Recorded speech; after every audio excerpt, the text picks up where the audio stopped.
What if the deepest fear isn't of death, but of nothing? Heidegger called it angst, that chilling moment you realize your entire life, your name, your roles, even your identity, are suspended over an abyss with no foundation, no script, no meaning, just you, staring into the groundlessness of being itself. If that thought makes your chest tighten, stay with me, because in the next few minutes, we'll uncover why that terrifying emptiness might also be the birthplace of your freedom. And if you want more explorations like this, don't forget to subscribe, like, share this video, and drop a comment with your own thoughts. Let's push deeper into the abyss together. Misanthropic Existentialism. Misanthropic existentialism is more than a bleak outlook. It is a piercing lens through which human life is not just meaningless, but corrupted by humanity itself. Where ordinary existentialism tells us the universe is absurd and indifferent, yet leaves a small doorway open for creating personal meaning, misanthropic existentialism slams that door shut and bolts it from the inside. It argues that the greatest obstacle to purpose is not the void of the cosmos, but the actions of human beings. Our cruelty, selfishness, and destructive tendencies become proof that any attempt at meaning will eventually be sabotaged by our own flaws. It paints humanity not as a noble struggler against the darkness, but as the very engine of despair. This philosophy doesn't whisper. It strikes like a mirror reflecting not just emptiness above us, but rot within us. Every system we build, whether religion, politics, or culture, is seen as a mask to hide our despair. Yet those masks are drenched in cruelty. You see it in the way innocence fades. Children grow only to be hardened by exploitation and apathy. You see it in the way we destroy nature, erasing entire species for profit. You see it in wars disguised as progress, in love that erodes into possession, in societies that speak of kindness yet thrive on neglect. Misanthropic existentialism forces us to admit that humanity clings to hope the way addicts cling to lies, knowing the truth but unable to let it go. It is not despair for the sake of wallowing.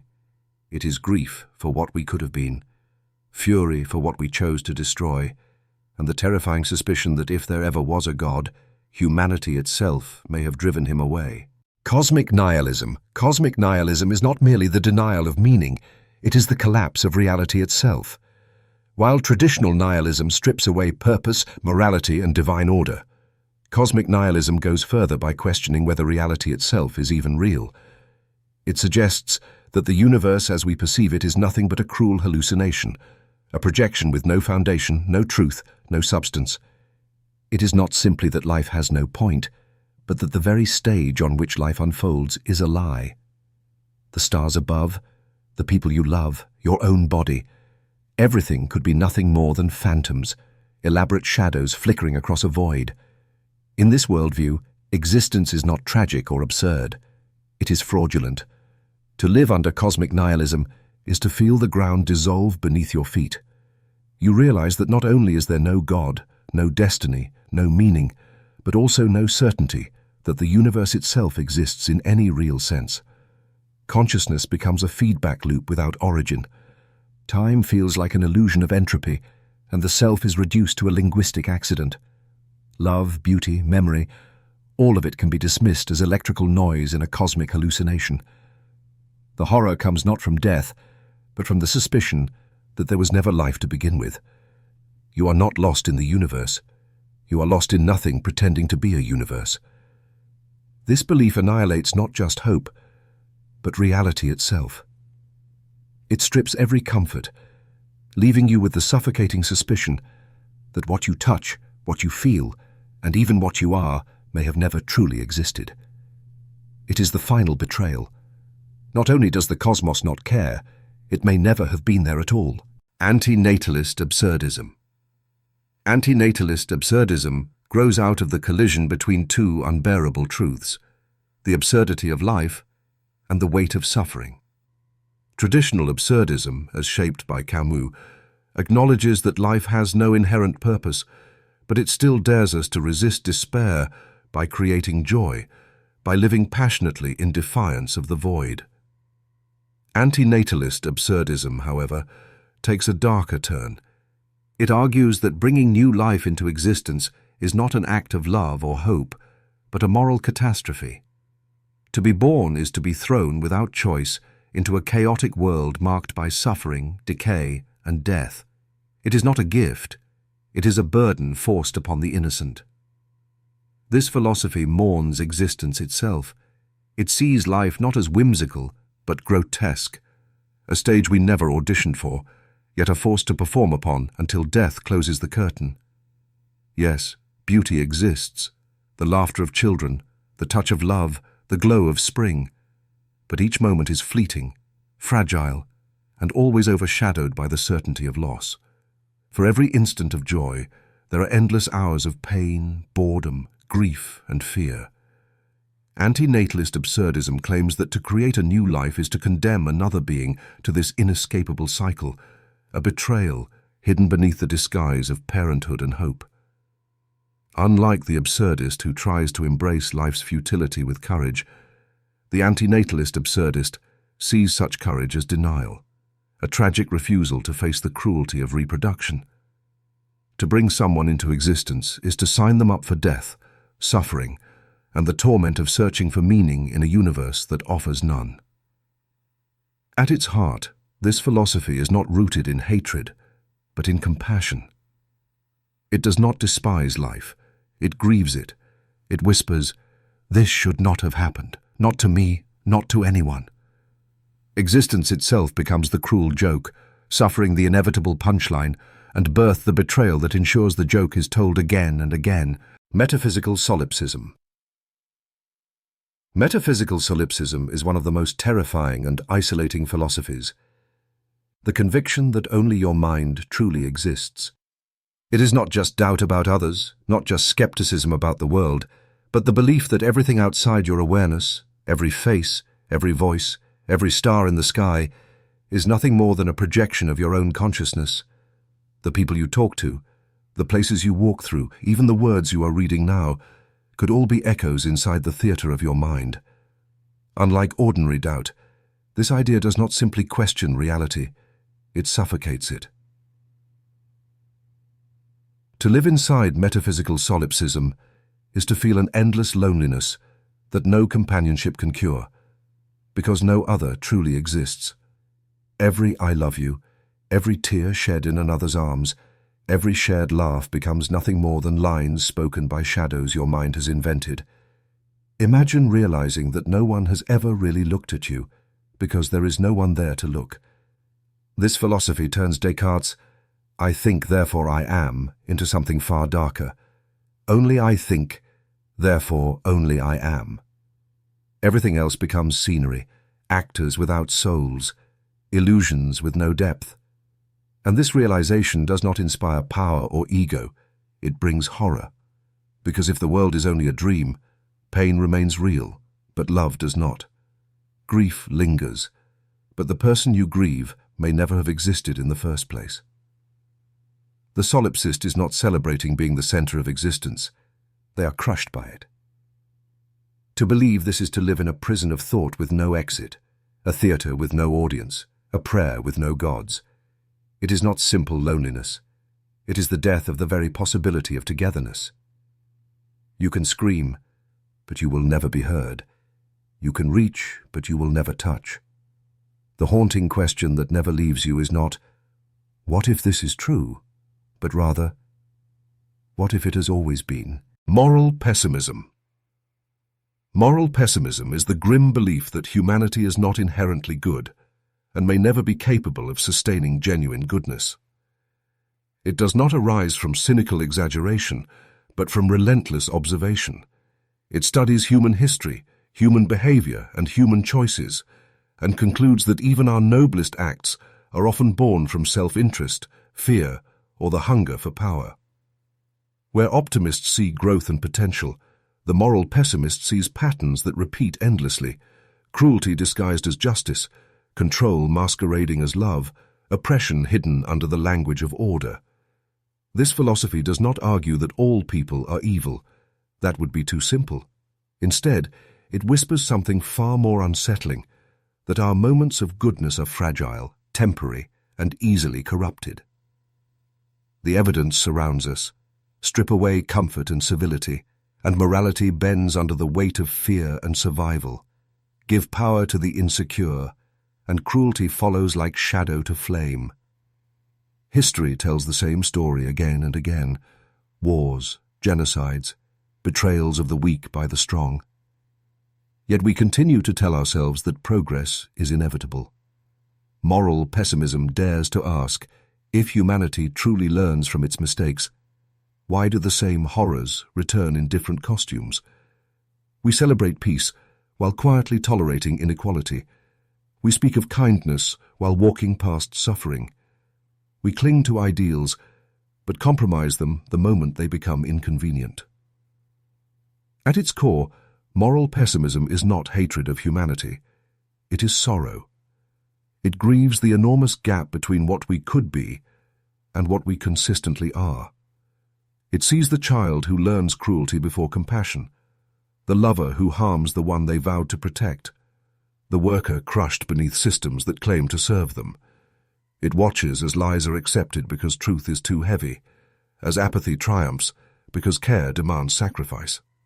And in its darkest reflection, moral pessimism wonders if morality itself is nothing more than an illusion, a myth we created to disguise our flaws, a story we tell ourselves to avoid despair. Perhaps kindness is not a feature of humanity but a rare accident. Perhaps we are not heroes at all, but quiet villains in polite disguise. Ontological horror. Ontological horror is not the fear of monsters, violence, or even death. It is something deeper, more paralyzing, the terror that strikes when the very fabric of reality itself becomes uncertain. This is the horror that doesn't creep from shadows, but emerges when you start to suspect that existence, time, self, and even the world you trust may be illusions. It is not about something chasing you, but about realizing there may be nothing real to run toward. Ontological horror begins subtly. A repeated sequence you notice, a memory that doesn't feel like yours, a strange echo in conversation where someone knows what you will say before you speak. At first, it unsettles, then it consumes. Soon, the suspicion spreads. You start questioning whether the walls around you are solid, whether the people in your life are conscious or just imitations, whether time is moving forward or looping endlessly, whether you truly woke up this morning or are still trapped inside an endless dream. This horror is not about what happens in the world, but the possibility that the world itself is broken, wrong, or fraudulent. Your thoughts begin to betray you. Your identity feels flimsy, like a mask slipping from your face. You wonder if you're even human, or just a collection of patterns simulating awareness, a character playing a role in someone else's design. Ontological horror is the point where certainty collapses. You cannot scream, because who would hear you if no one else exists? You cannot escape, because escape requires a real outside to run to. It is the dread hinted at by Lovecraft when he described cosmic insignificance. But here, insignificance is surpassed by impossibility. The most terrifying realization is not that you are small in the universe, but that the universe itself might be a lie, a grand stage with no substance, no ground, no origin. Ontological horror. Raw leaves you facing not monsters to slay, but the suspicion that reality itself is the monster, and it may already be looking at you through your own eyes. The Tragic Sublime. The Tragic Sublime is the haunting fusion of beauty and despair, the paradoxical moment where suffering itself becomes strangely magnificent. It is not about mountain peaks or starry skies. It is about the beauty that emerges in ruin, in grief, in the broken edges of life. It is the silence after a final goodbye, the crumbling of a cathedral, the poetry scratched into a prison wall, the last glance exchanged between lovers torn apart by war. In these moments, despair and beauty merge into something larger than both. It wounds, but the wound itself becomes sacred, revealing truths that joy could never show. To experience the tragic sublime is to feel awe in the midst of devastation. It is the realization that there is a strange kind of grace hidden in loss, that failure and collapse can reveal something more profound than victory ever could. When we see a hero fall, their defeat feels truer than triumph. When we watch someone stand against the storm knowing they cannot win, their resistance shines with a nobility that success would have dulled. This is not masochism, nor a love of pain. It is the recognition that human fragility, when illuminated by suffering, reveals something almost divine. It is the unbearable awareness that beauty sometimes requires ruin to be seen. The tragic sublime does not comfort. It does not promise healing. Instead, it confronts us with the rawest form of existence, tearing open the soul so something larger than consolation can enter. It is revelation through pain, the strange poetry of loss. To encounter it is to weep without knowing why, to stand before destruction and feel awe, to sense the terrible grace of being alive in a world where everything must eventually die. It whispers that some truths are too immense for joy to reveal, that only ruin can carve the space for them to be seen. In that sense, the tragic sublime is not a defeat. It is the final, painful gift of existence, beauty born in breaking. Decoherence of self. The decoherence of self is the unraveling of the very idea that you are one unified, stable being. It rejects the comforting notion of a core identity, a soul, a permanent me, and instead reveals that what we call the self is nothing more than a fragile illusion stitched together by memory, habit, social roles, and neural processes. Most of the time, this illusion holds, and we move through life believing we are one continuous person. But when the mask slips, through trauma, crisis, dissociation, or deep introspection, the illusion shatters. You no longer feel like a whole. You feel like fragments, disjointed voices and impulses that don't always agree with each other. This realization strikes hardest in quiet moments of self-observation. You notice how your voice changes depending on who you're with, how your values bend under pressure, how your internal monologue sometimes speaks in tones that don't feel like your own. You realize you are not a single author writing the story of your life, but a swarm of processes overlapping, none fully in control, none truly you. The memories you cling to belong to someone you no longer are. The desires you pursue often conflict with each other. The continuity of self begins to feel like a convenient illusion, not a truth. At its deepest, decoherence of self leads to existential vertigo. If there is no stable you, then who suffers when you hurt? Who loves when you feel affection? Who makes choices when decisions are taken? The identity you once protected so fiercely dissolves into layers of masks and roles, each peeling away until nothing solid remains. The realization is not liberation. It is disintegration. You were told to find yourself, but here the terrifying truth emerges. There is no true self to find, only shifting layers pretending to be whole. The eyes you use to look inward see only themselves briefly. Back, an endless recursion of observation with no center. And once this illusion crumbles, it is nearly impossible to unsee. You are not evolving. You are decaying into countless selves that never truly meet, fragments wearing the mask of a whole. Gnostic Fatalism. Gnostic fatalism is the bleak conviction that the world was not crafted by a loving creator, but by a blind, cruel, or indifferent demiurge, a false god who imprisoned consciousness in flesh and misery. It combines the ancient Gnostic myth with the modern despair of fatalism, producing a worldview where not only is the world broken, but there is no escape from it. You are not merely suffering by accident, you are meant to suffer. The universe itself is a prison, and your soul is the prisoner, shackled by a design that thrives on decay, humiliation, and despair. This philosophy views reality as a rigged system where every joy hides a hook, every comfort is a chain, and every act of love is eventually swallowed by loss. The beauty of the world, its music, its intimacy, its promise, is seen as a cruel trick, a veil thrown over machinery built to grind us down. According to Gnostic Fatalism, you were deceived into choosing this life before you were born, and now you rot in a body that remembers pain far longer than it remembers peace. To resist, to love, to hope may give brief moments of light, but all of them are doomed to collapse, recycled endlessly into more suffering. There is no justice here. The wicked often thrive, the innocent are crushed, and no cosmic balance restores fairness. The demiurge's laws are written in hunger, cruelty, and repetition, and no amount of virtue or faith will undo them. What makes this worldview so devastating is not just its mythic roots, but how much it resembles reality itself.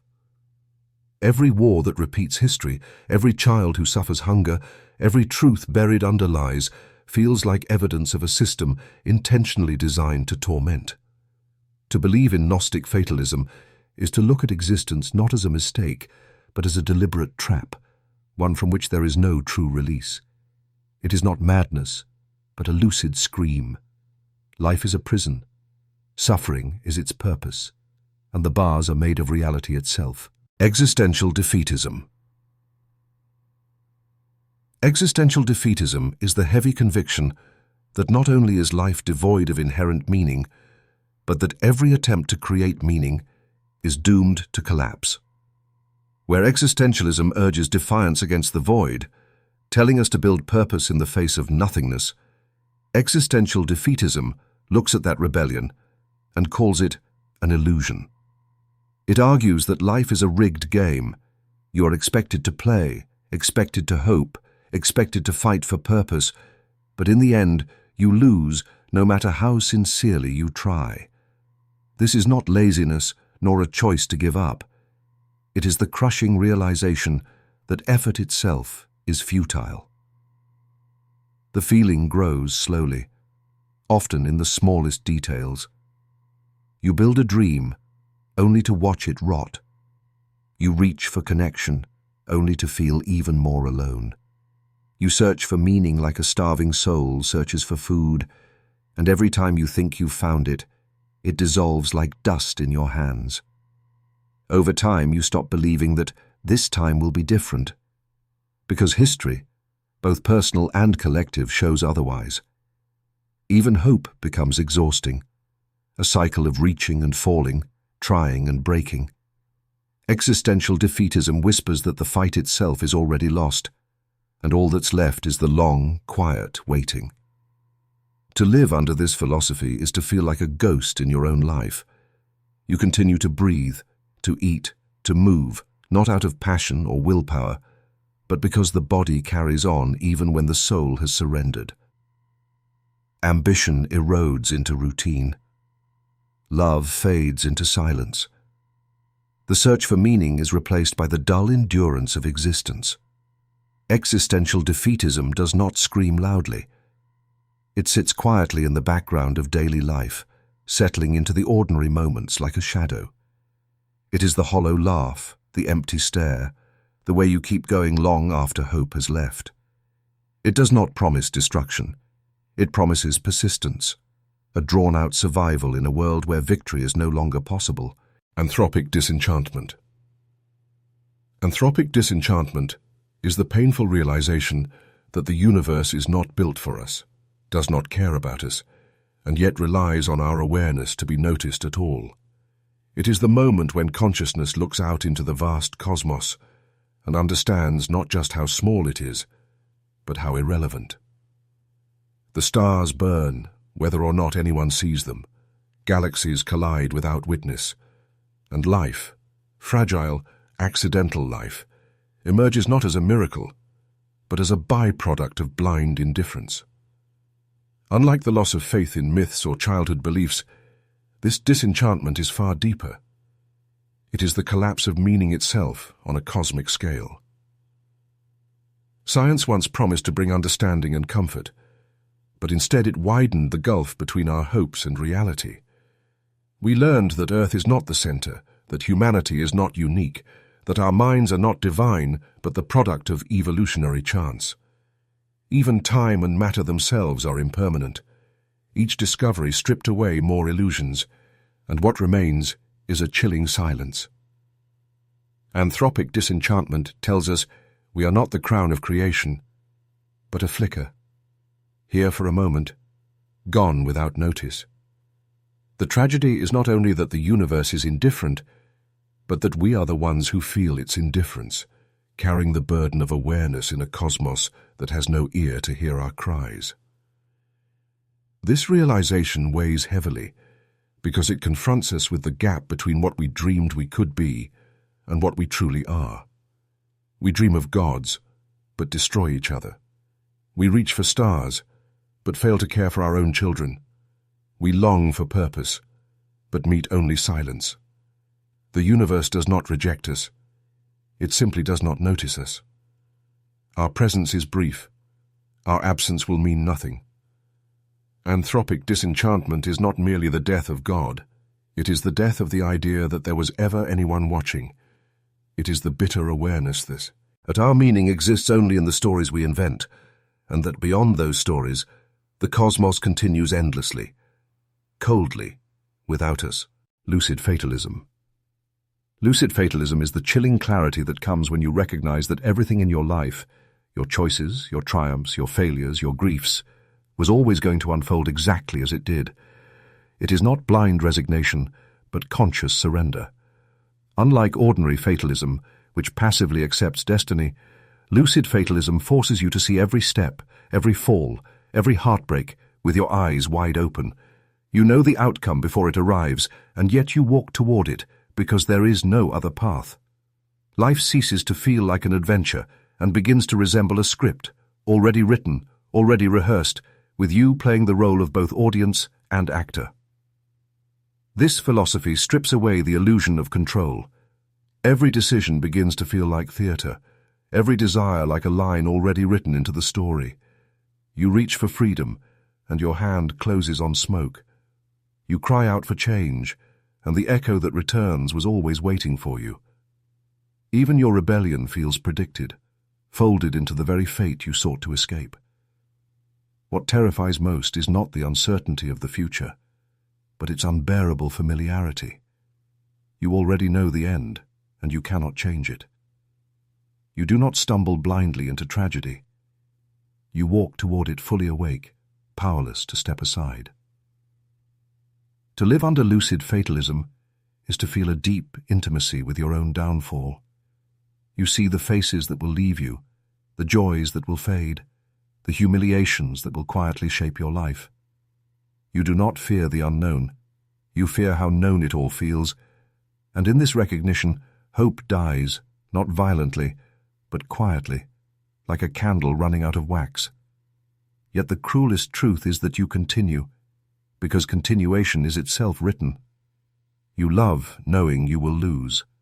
You strive knowing you will fail. You suffer knowing no meaning will come of it.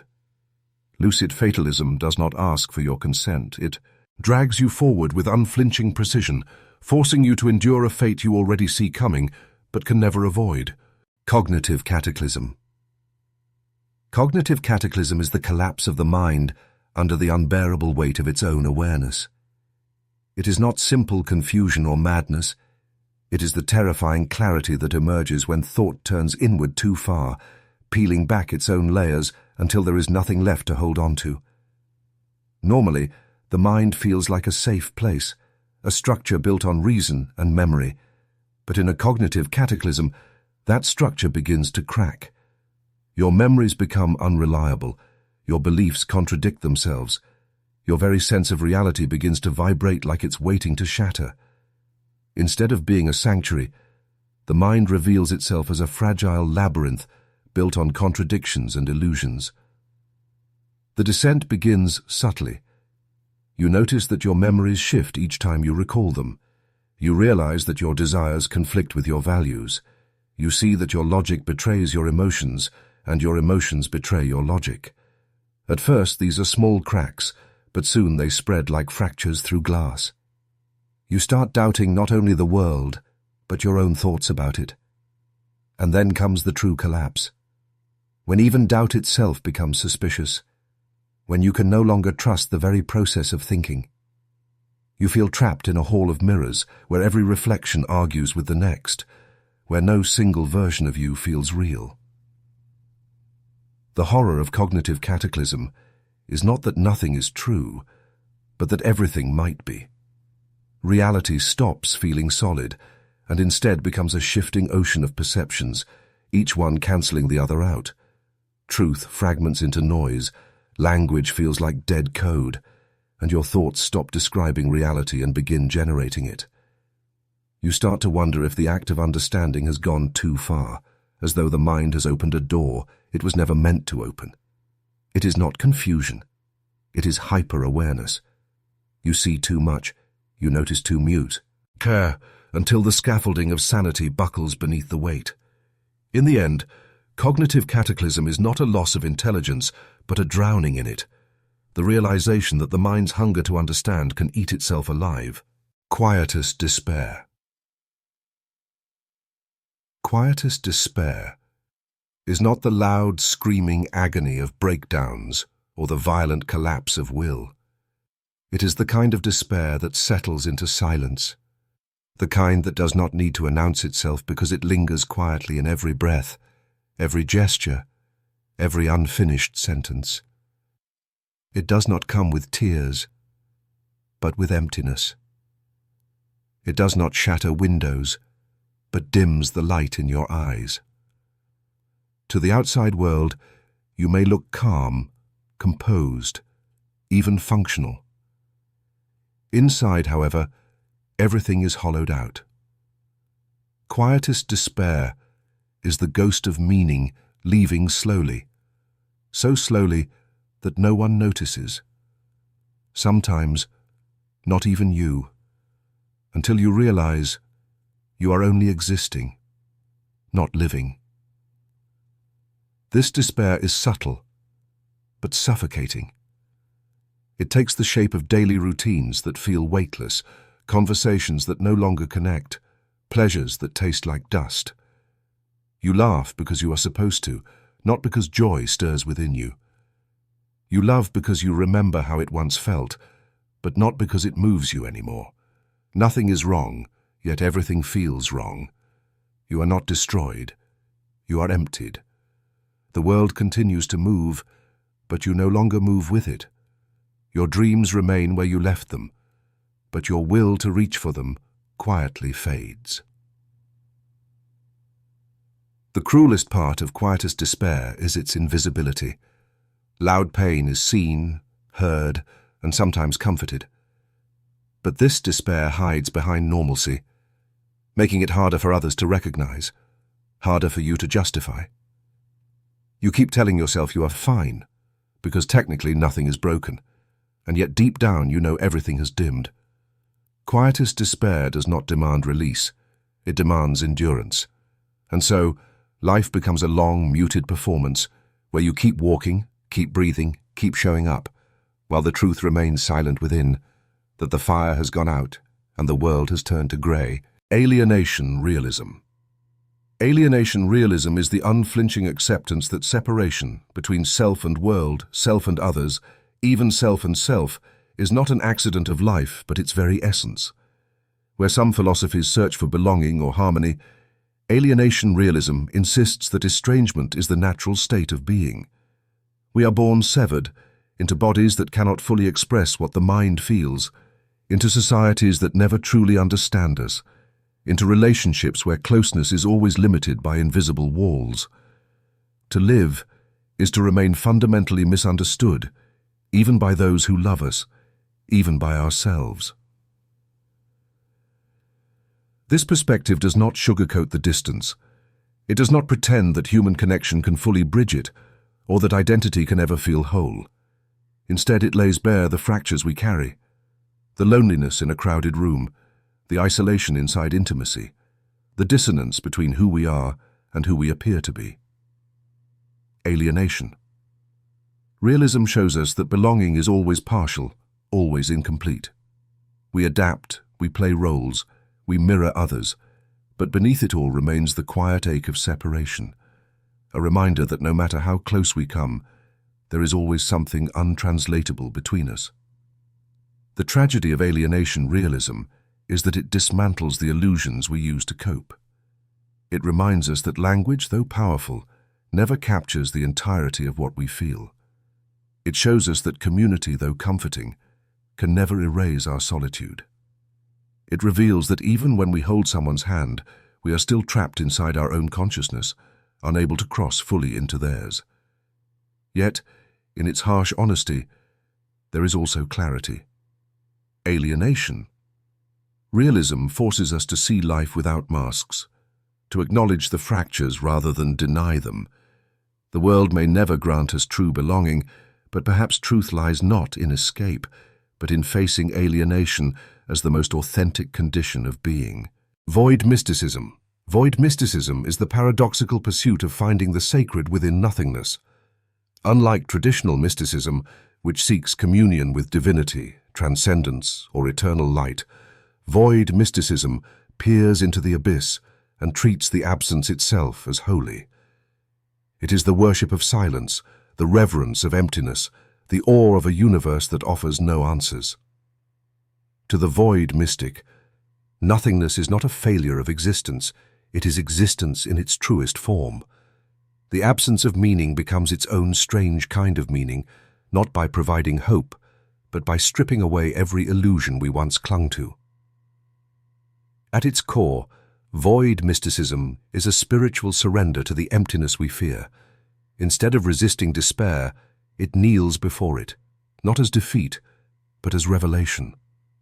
Life's tragedies, losses, and disillusionments become not accidents, but doorways, openings through which the infinite emptiness reveals itself.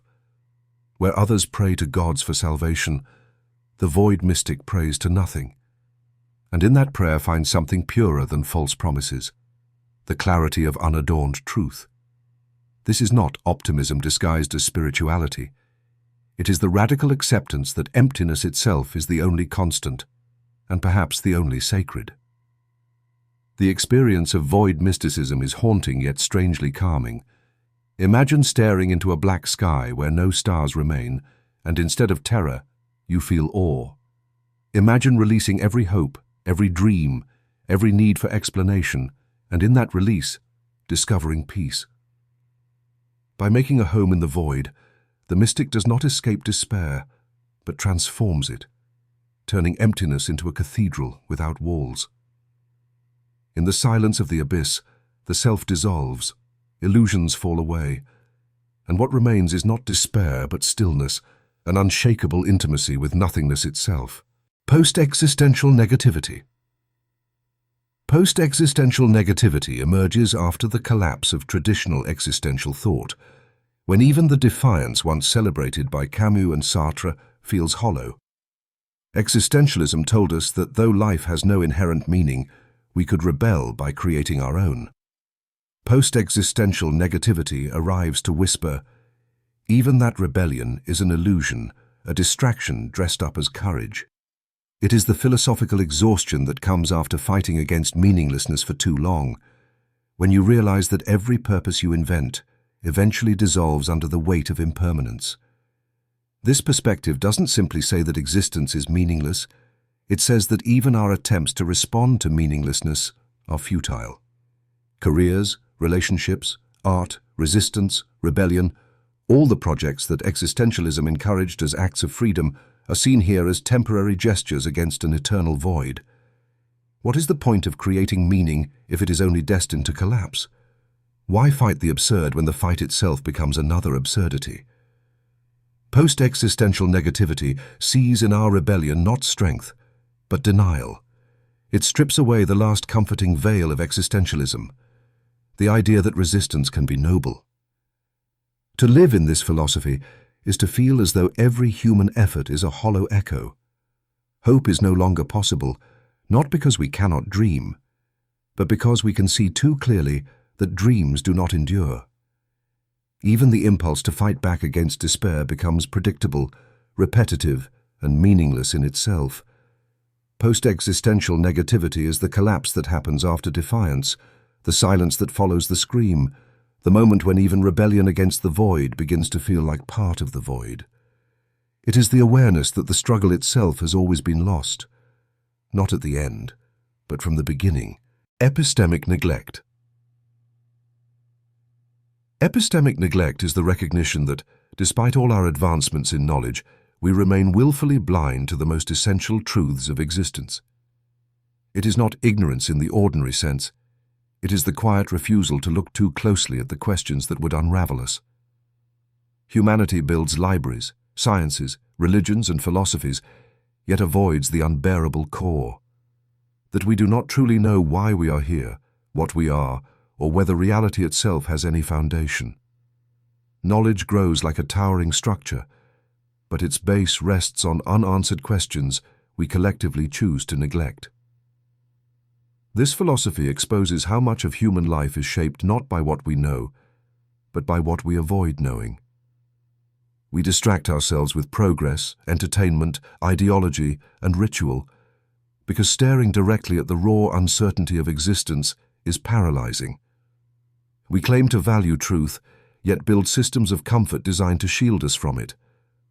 Epistemic neglect is not an accident, it is survival. We neglect the terrifying truths in order to keep functioning, to keep reproducing, to keep playing roles in a play whose script we do not understand. The tragedy is that even when we glimpse beyond the veil, when despair, trauma, or clarity forces us to confront the unknown, we quickly retreat back into distraction. The questions remain. What if meaning does not exist? What if knowledge itself is nothing more than an elaborate illusion? What if all we have built rests on nothing? Epistemic neglect does not offer an escape from these doubts. It simply shows that we have always chosen to look away. And in that sense, perhaps ignorance is not bliss, but the only thing keeping us from collapsing beneath the unbearable weight of truth. Theophilosophical Silence. Theophilosophical silence is the realization that when it comes to God, the universe, and ultimate truth, words fail, and perhaps always have. It is not simply atheism or faith. It is the awareness that language itself collapses when it tries to grasp the infinite. Every attempt at theology, every philosophical system that seeks to define the divine, eventually falls into contradiction, paradox, or emptiness. Theophilosophical silence is the acknowledgement that the deepest truths cannot be spoken, that the questions of God and existence may demand quiet rather than endless explanation. This silence is not ignorance, nor is it indifference. It is the awareness that both belief and disbelief rely on language that cannot reach beyond human limits. When people say God exists or God does not exist, both are still trapped inside words too small for what they attempt to describe. Theophilosophical silence steps back from the noise of argument, from the pride of certainty, and simply allows the unspeakable to remain unsaid. It sees that every claim about divinity reveals more about human longing than about any ultimate reality. In its deepest form, this silence is both terrifying and liberating. Terrifying because it strips us of answers, leaving us exposed before the void of mystery. Liberating because it frees us from the burden of pretending to know. To embrace theophilosophical silence is to accept that God, if God exists, cannot be captured by theology or philosophy, only hinted at through silence itself. And if God does not exist, then silence becomes the most honest prayer, the truest response to the indifference of the cosmos. It is a surrender not of hope, but of language, a reverence for what cannot be spoken. Oblivion Embrace. Oblivion Embrace is the quiet longing for dissolution, the yearning to sink into nothingness and be freed from the weight of existence. Unlike the fear of death, it welcomes erasure as release. To embrace oblivion is to see the end not as a tragedy, but as a form of mercy, a final stillness after the chaos of life, a return to the silence from which we came. This philosophy views death not as an enemy to resist, but as the only true completion of existence, the only moment when the constant tension of living finally dissolves. The embrace of oblivion often grows not out of hatred for life, but out of exhaustion with its cycles. Pain, loss, and disappointment accumulate until even joy feels fragile, temporary, and incapable of justifying the suffering that surrounds it. To long for oblivion is not to despise beauty, but to recognize that beauty fades, that every flower withers, that every love is shadowed by eventual grief. The idea of nothingness begins to shine not as horror, but as peace, an eternal rest without need, without memory, without fear. Yet the haunting aspect of Oblivion Embrace is its double nature. It can be both a temptation and a comfort. For some, it whispers seductively in the darkest nights, offering escape from suffering. For others, it stands quietly in the background, not as something to seek, but as a strange reassurance that no matter how heavy life becomes, there is always an end waiting. Unlike philosophies that cling to hope or struggle, Oblivion Embrace finds its peace in surrender, in the acceptance that the final silence may be the only true salvation. It is not despair, but release, the letting go of a burden too heavy to carry forever. Recursive dread. Recursive dread is the terror that multiplies each time you try to escape it. Unlike ordinary fear, which has a clear source, recursive dread loops endlessly back onto itself, fear of fear, anxiety about anxiety, despair about despair. It feeds on awareness, intensifying the more you think about it, until the act of trying to calm yourself becomes the very fuel that keeps the dread alive. It is a self-replicating nightmare of thought, where every attempt at relief circles back into deeper unease. The experience often begins with a single unsettling thought about death, about meaninglessness, about reality itself. But once the thought arises, you cannot put it down. You fear the thought itself, then fear the fact that you fear it, and soon you are trapped in an infinite spiral of panic. Sleep won't come, distractions feel hollow, and silence only makes the loop louder. Recursive dread is not content with haunting you once. It replays itself endlessly, growing heavier with each repetition. It turns the mind into both predator and prey, devouring itself in cycles it cannot escape. What makes recursive dread so devastating is its endurance. Other fears pass with time, but this one persists because it lives in the act of reflection itself. The more conscious you become, the more it thrives. You cannot think your way out because thinking is the cage. You cannot ignore it because awareness is already there. In the end, recursive dread is not just a fear of death or of existence. It is the fear that the mind itself is a trap, that awareness is a curse, that consciousness is doomed to circle endlessly around its own terror with no exit. It is not the scream of panic, but the echo of a scream, repeated forever inside the chamber of the self. Paradoxical freedom. Paradoxical freedom is the unsettling realization that the very thing we long for, absolute freedom, becomes unbearable when we actually face it. Most people imagine freedom as liberation. No chains, no rules, no boundaries. Yet when the weight of true freedom falls upon us, it feels less like a gift and more like a curse. To be completely free is to stand before an infinite horizon of choices, with no guide, no higher law, no ultimate meaning to direct us. Every path is possible, but none is necessary. Instead of feeling empowered, the self begins to collapse under the crushing responsibility of infinite possibility. Existentialists like Sartre describe this as condemned to be free, and paradoxical freedom embodies that condemnation fully. When there is no God to command us, no fate to guide us, no predetermined essence to fulfill, we are left to invent our own meaning. At first, this sounds heroic, but in reality, it is terrifying. With no external anchor, every decision feels arbitrary, every goal temporary, every purpose fragile. We are free, yes, but free to drown in indecision, free to regret endlessly, free to realize that nothing guarantees our choices have value beyond what we pretend they have. Freedom becomes the heaviest burden, precisely because it lacks foundation. This paradox deepens when we consider that many people flee from freedom without even realizing it. They cling to religion, tradition, authority, ideology, not necessarily because they believe, but because these structures spare them from the suffocating weight of radical choice. Submitting to rules often feels easier than facing the chaos of endless possibility. Paradoxical freedom thus reveals the cruel irony. The very freedom that should empower us often drives us back into cages we willingly build for ourselves, just to escape the terror of absolute autonomy. And yet the paradox cuts even sharper.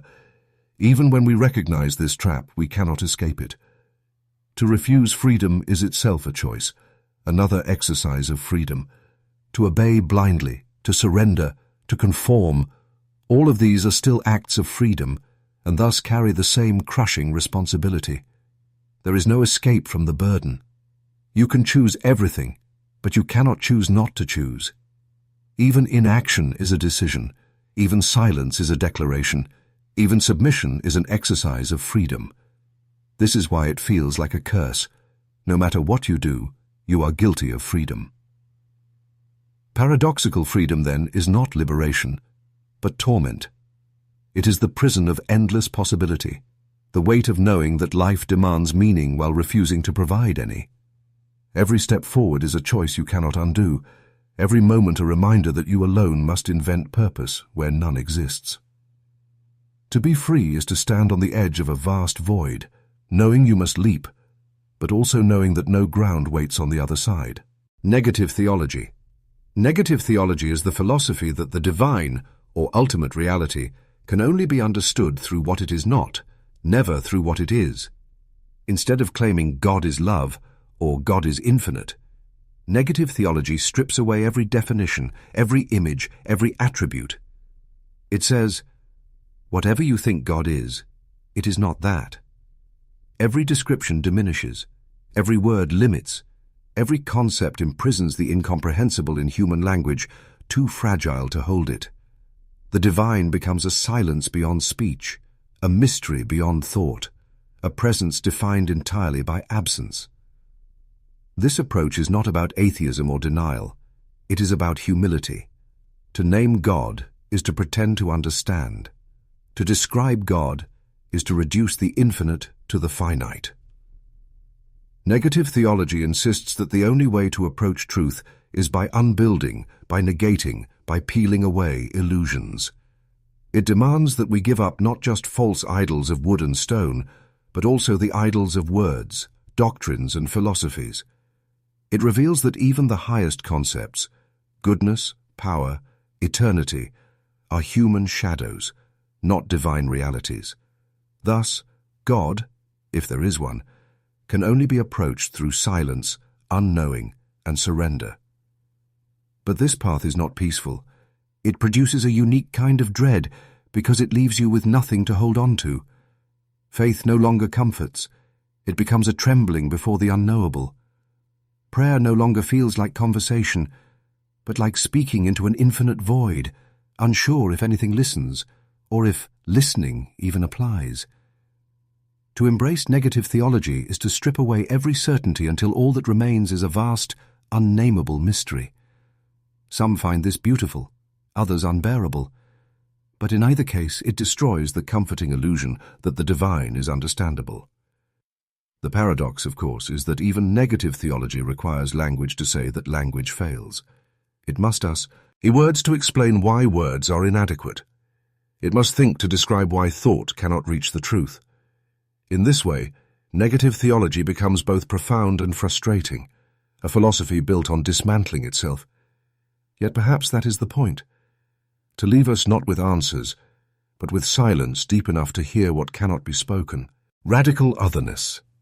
Radical otherness is the unsettling recognition that there are forms of existence, consciousness, and being so utterly alien to us that they cannot be understood, only encountered with awe or dread. It is not simply about difference in culture, personality, or perspective. Those still exist within the bounds of human comprehension. Radical otherness goes beyond that, pointing to realities that exist outside the limits of human thought itself. It is the reminder that our categories of self, world, truth, and even existence are not universal, but narrow human constructs that fail to capture the fullness of being. The terror and fascination of radical otherness lies in its incomprehensibility. We imagine gods, extraterrestrial life, artificial intelligence, or abstract realities, but in doing so, we are still projecting human frameworks onto them. True otherness is not just different, it is unthinkable. It is the kind of being that resists description, that shatters logic, that cannot be assimilated into our language without distortion. To encounter it would be like trying to describe color to someone who has never seen, or time to someone who has never remembered. Radical otherness cannot be translated. It can only overwhelm. This concept destabilizes identity itself. If there are ways of being that surpass human comprehension, then what does that make us? Are we the measure of reality, or only a fleeting branch on the tree of being, blind to the rest of the structure? Radical otherness forces us to accept that humanity may not be central, may not even be significant, in the greater scale of existence. Worse still, it suggests that even if we encounter the other, we may never understand it, forever locked in the prison of our own limited cognition. Yet there is also a strange beauty in this. Radical otherness opens the imagination to possibility, ease beyond human arrogance, forcing humility. It whispers that reality is larger than our systems, deeper than our philosophies, stranger than our gods. It may terrify us with its unknowability, but it also reveals that the universe is richer than the narrow corridors of human thought. To face radical otherness is to realize that we will never grasp it, and that the mystery itself may be the only truth we can ever touch. Infernal Eternalism. Infernal Eternalism is the nightmarish belief that suffering is not temporary, not passing, not even bound to the limits of one lifetime, but endless, stretching across eternity without reprieve. Unlike religions that promise heaven, reincarnation, or eventual release, Infernal Eternalism sees existence itself as a cycle of perpetual torment. Death offers no escape, rebirth brings no renewal, and time itself becomes an infinite prison where pain is recycled, refined, and repeated forever. It is not hell as punishment, but hell as the natural state of being. This philosophy strikes hardest when we consider the patterns of life itself. Every generation inherits war, grief, hunger, and despair, repeating the same tragedies as though scripted by some cruel law. Even when progress seems real, suffering adapts, finding new shapes to inhabit. Technology advances, but alienation deepens. Medicine prolongs life, but with it comes prolonged decay. The pattern never ends, and Infernal Eternalism declares that it never will, that existence itself is structured on suffering, and that to exist is to participate in an eternal inferno. What makes this belief especially haunting is its lack of escape routes. Most worldviews, even nihilistic ones, offer some form of consolation. Non-existence, oblivion, peace in death. Infernal Eternalism denies them all.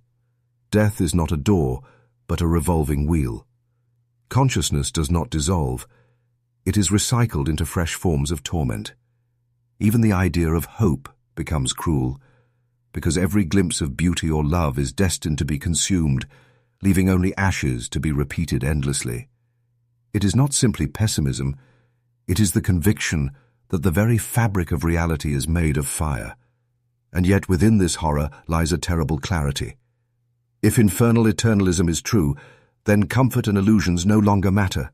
The truth is unbearable, but it is at least honest. To look at existence and see it as an eternal inferno strips away denial, forcing us to face the rawest possibility, that suffering is not an accident to be overcome, but the eternal nature of being itself. It is the philosophy of despair carried to its furthest horizon, where the only light is the fire that will never burn out. Emptiness Essentialism.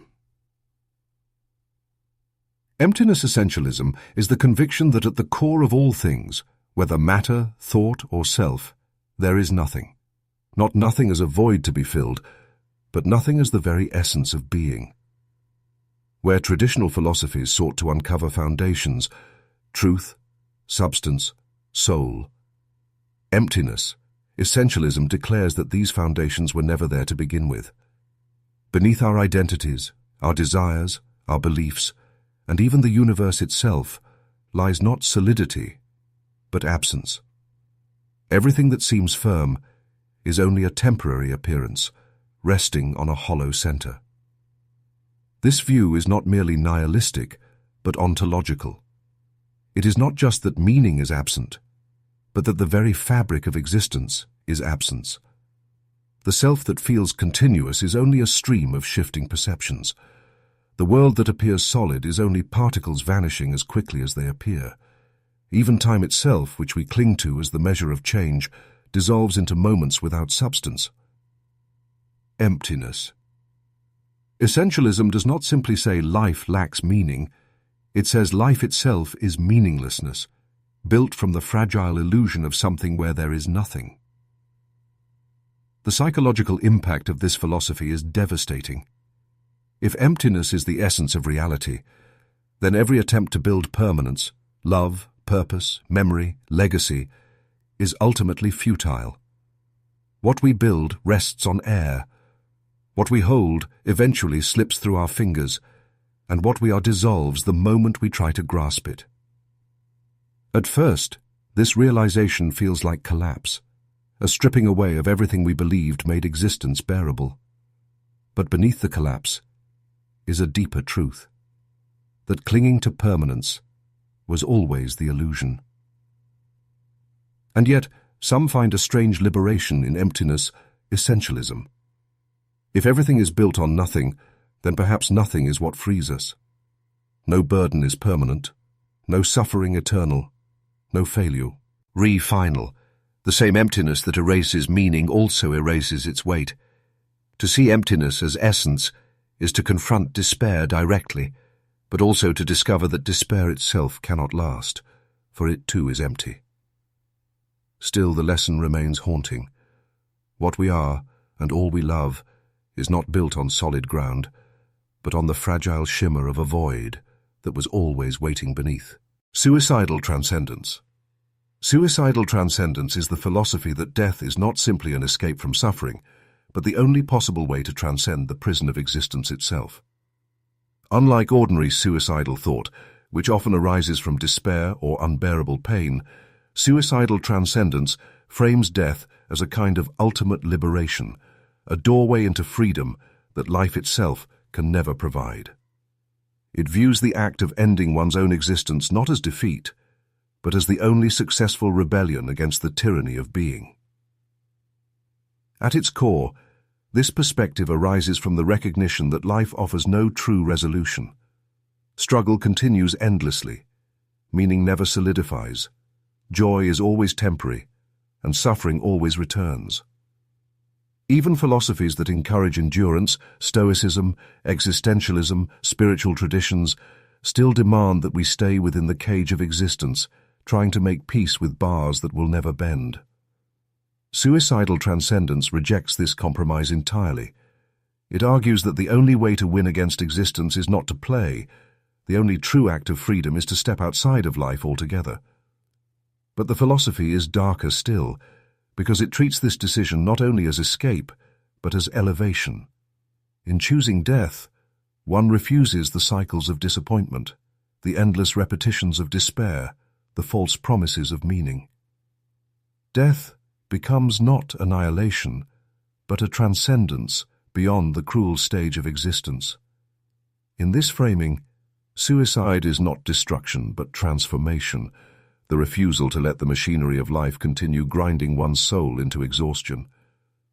Yet suicidal transcendence is also dangerous, because it turns despair into ideology. It romanticizes exit as purity, painting death as a higher state rather than the absence it truly is. The paradox lies in the fact that transcendence cannot be confirmed. Those who embrace it vanish, leaving only silence behind.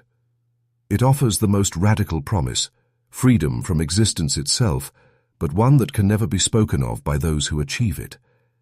And so, suicidal transcendence remains both alluring and terrifying. The belief that the greatest rebellion is not to endure life, but to end it. To reach transcendence by embracing nothingness absolutely. Negentropy worship. Negentropy worship is the reverence for order, structure, and the fleeting islands of meaning that arise in the midst of universal chaos. In physics, entropy is the inevitable decay of systems into disorder, the gradual slide toward randomness and heat death. Negentropy, its opposite, is the rare force that organizes, that builds patterns out of chaos, that allows life and consciousness to emerge. To worship negentropy is to bow before this fragile resistance, to treat the temporary formations of meaning, life, and beauty not as trivial anomalies, but as sacred sparks in a universe otherwise ruled by collapse. This philosophy emerges from the recognition that everything tends toward decay. Stars burn out, civilizations crumble, relationships fracture, bodies wither. Yet within this endless march of disorder, improbable moments of order appear. A tree grows from soil, a mind arises from matter, love blooms between fragile beings who will die. Negentropy worship sees these fleeting patterns as miraculous, not because they last, but because they exist at all. It is not about believing in permanence, but about finding reverence in impermanence, honoring the fragile victories of form against the overwhelming tide of formlessness. But the worship of negentropy is not comforting. It is bittersweet, because it recognizes that the order it reveres will always be temporary, always fragile, always undone. Every act of creation carries its own decay. Every moment of clarity will dissolve. Every spark of beauty will be swallowed by the dark. And yet, the worship remains. To honor negentropy is to bow not before eternity, but before the fleeting. It is to say, yes, this order will die, but for this moment it exists, and that is enough to revere. Negentropy worship also exposes the paradox of consciousness itself.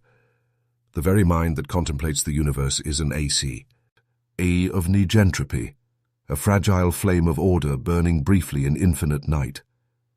To worship negentropy, then, is not only to honor the external world, but to see our own fleeting awareness as sacred, a small resistance to the vast, indifferent chaos that surrounds it. But the worship comes with humility. We know the flame will go out, and nothing we build will last. Still, we worship, not because it saves us, but because in a universe that devours all things, to notice the sparks at all is itself a form of reverence. Antic Melancholy.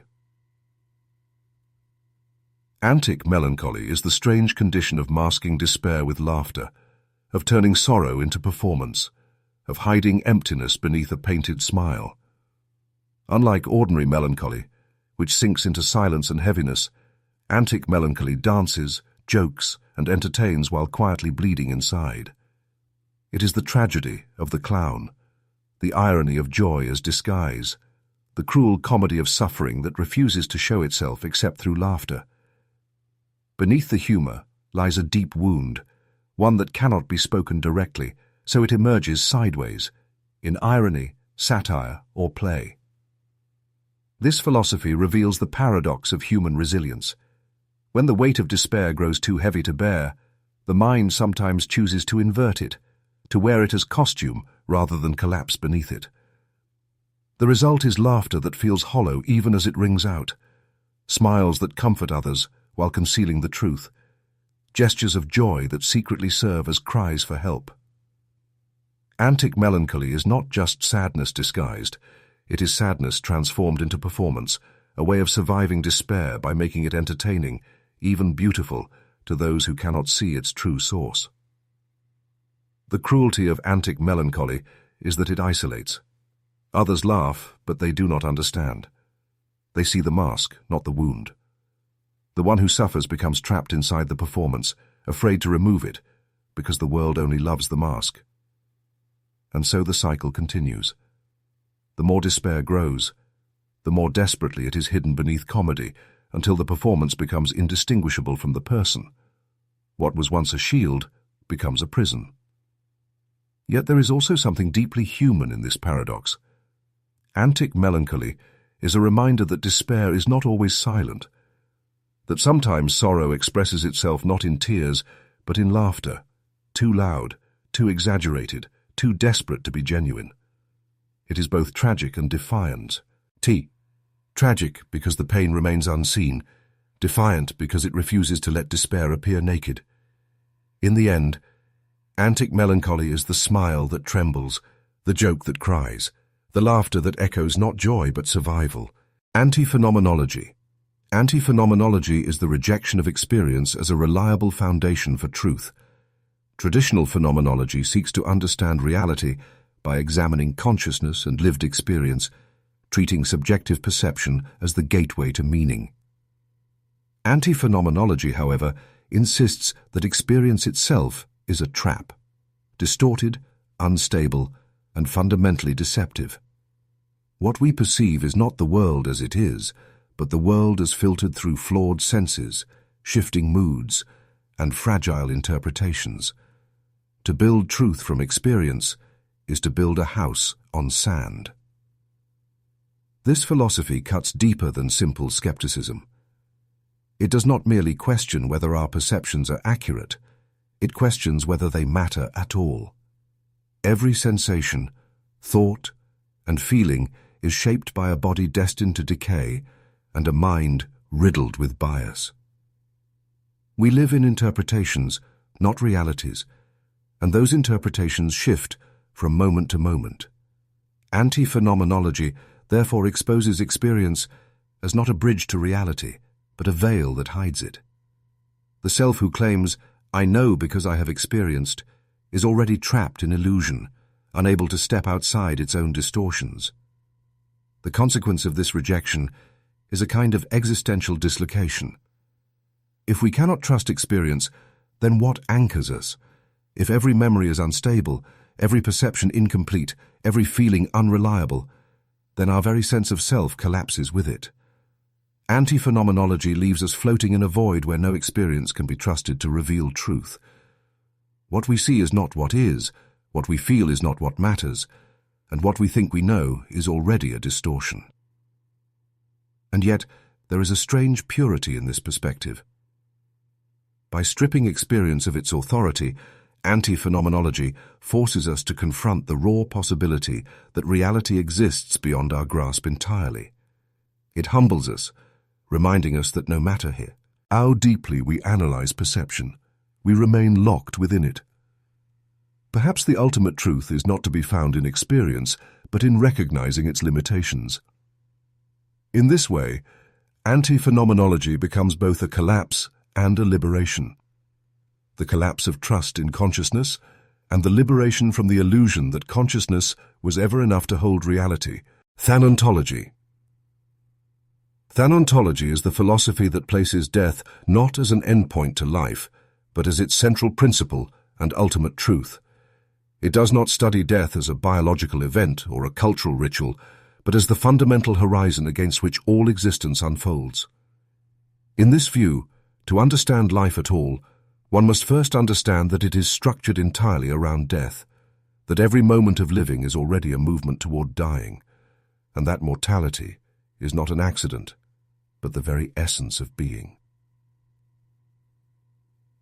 This philosophy strips away the illusions we build to soften death's presence. Religion may promise afterlives, science may postpone decline, society may distract us with achievement and consumption, but thanontology reminds us that every breath we take is a step closer to disappearance.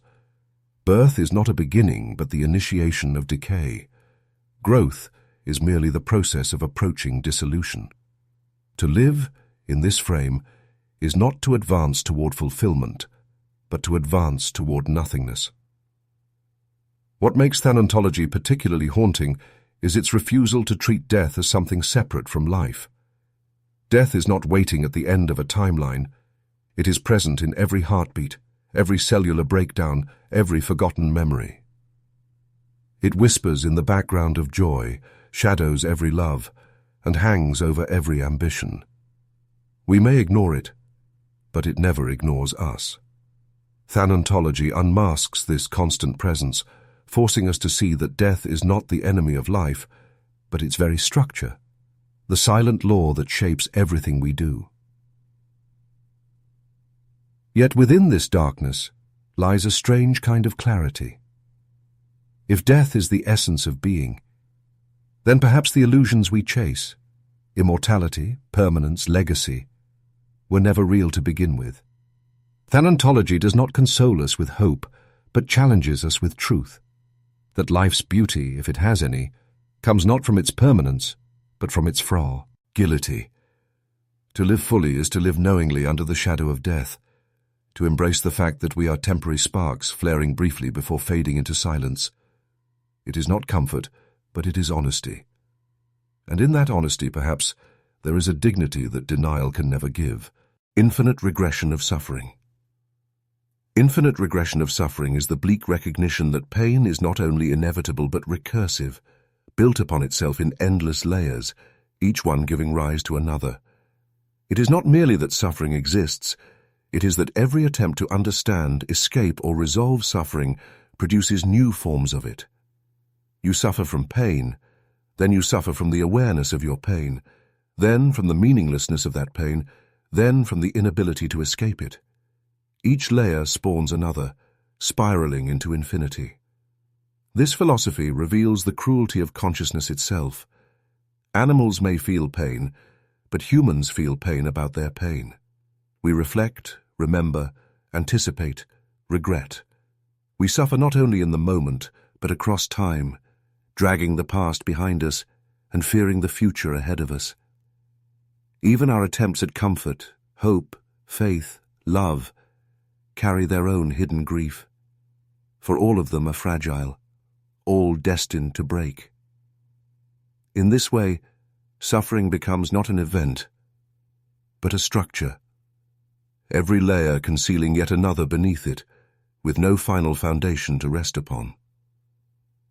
The horror of infinite regression of suffering is that it denies the possibility of resolution. There is no bottom where pain ends, no final answer that redeems it. Every cure eventually fails, every explanation eventually collapses, every joy eventually decays into loss. Even the idea of learning from suffering becomes another cycle, because the lessons themselves bring new burdens, new regrets, new doubts.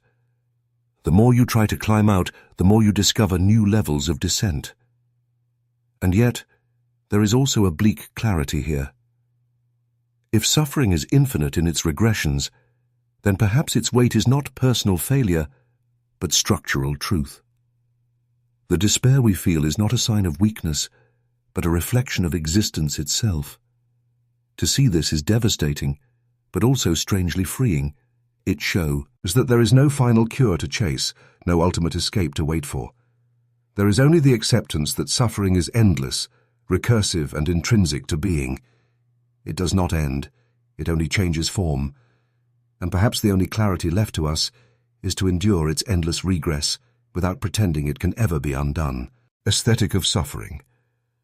The aesthetic of suffering is the philosophy that pain, tragedy and despair are not only unavoidable, but also strangely beautiful in their own way.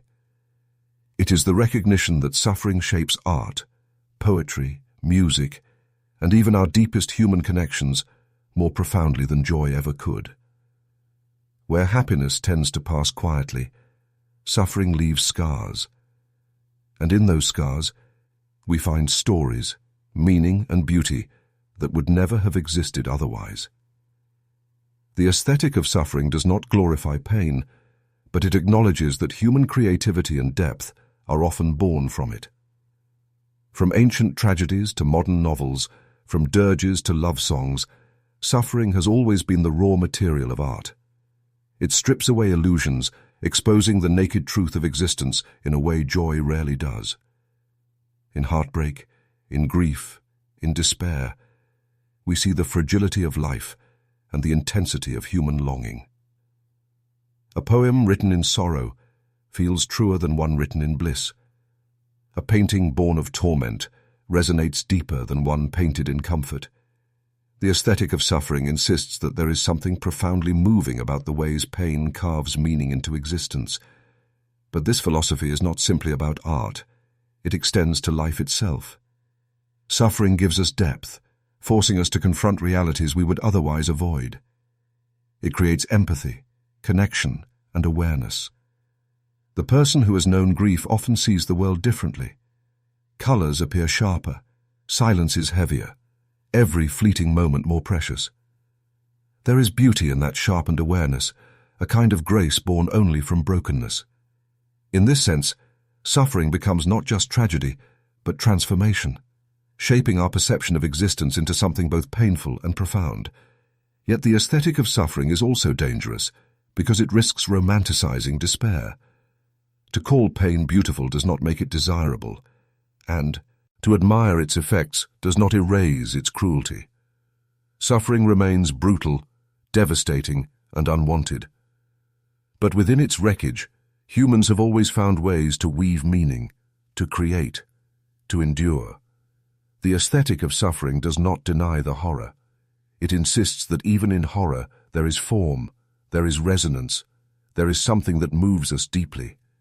It is the paradox of beauty carved out of agony, proof that even the darkest truths can shine in their own fractured light. Temporal Entrapment. Temporal entrapment is the recognition that time itself is the cage of existence, an invisible prison from which there is no escape. Unlike physical chains which can be broken, time binds us absolutely. Every thought, every action, every experience is dictated by its passing. We are dragged forward without consent, unable to pause, unable to return, condemned to watch moments die as soon as they are born. Temporal entrapment is the awareness that we are never truly free, because all freedom must unfold within the merciless flow of time. This philosophy highlights the cruel paradox of human life. We crave permanence, yet live in impermanence. We long to hold on to love, joy, or peace, but time guarantees their erosion. Every memory fades, every body decays, every achievement is swallowed by history. The present, which feels real for an instant, immediately slips into the past, beyond our grasp. Temporal entrapment forces us to see that existence is not just lived in time, it is trapped by it, defined by the inevitability of loss. What makes this realization particularly haunting is that time is not only destructive, but also inescapable. We cannot step outside of it to find refuge. Even imagining eternity is still imagining time extended. Attempts to conquer time, through legacy, art, memory, or religion, are themselves doomed, because even the stars will one day die, and the universe itself will dissolve into silence. Time is not just something we endure. It is the very mechanism by which endurance becomes impossible. Yet within this entrapment lies a bleak form of truth. If time devours all, then perhaps the urgency of life is its only reality. Temporal entrapment strips us of illusions of permanence but sharpens our awareness of fragility. The beauty of a moment exists precisely because it cannot last. The sweetness of love because it is doomed to fade. Still, the truth remains, we are prisoners of time, dragged forward toward dissolution, clutching at seconds that disappear even as we try to hold them.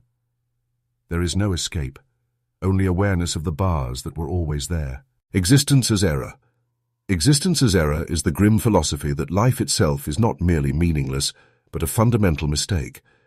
It suggests that being should never have arisen at all, that the emergence of consciousness and the unfolding of existence are not part of some grand design, but rather an accident, a tragic misfire of reality. In this view, existence is not a miracle to be celebrated, but a malfunction to be mourned, a rupture in the silence of nothingness that has brought only chaos, pain, and futility. This perspective goes beyond ordinary pessimism. It does not merely say that life is difficult, unfair, or cruel. It insists that the very fact of life's occurrence is wrong.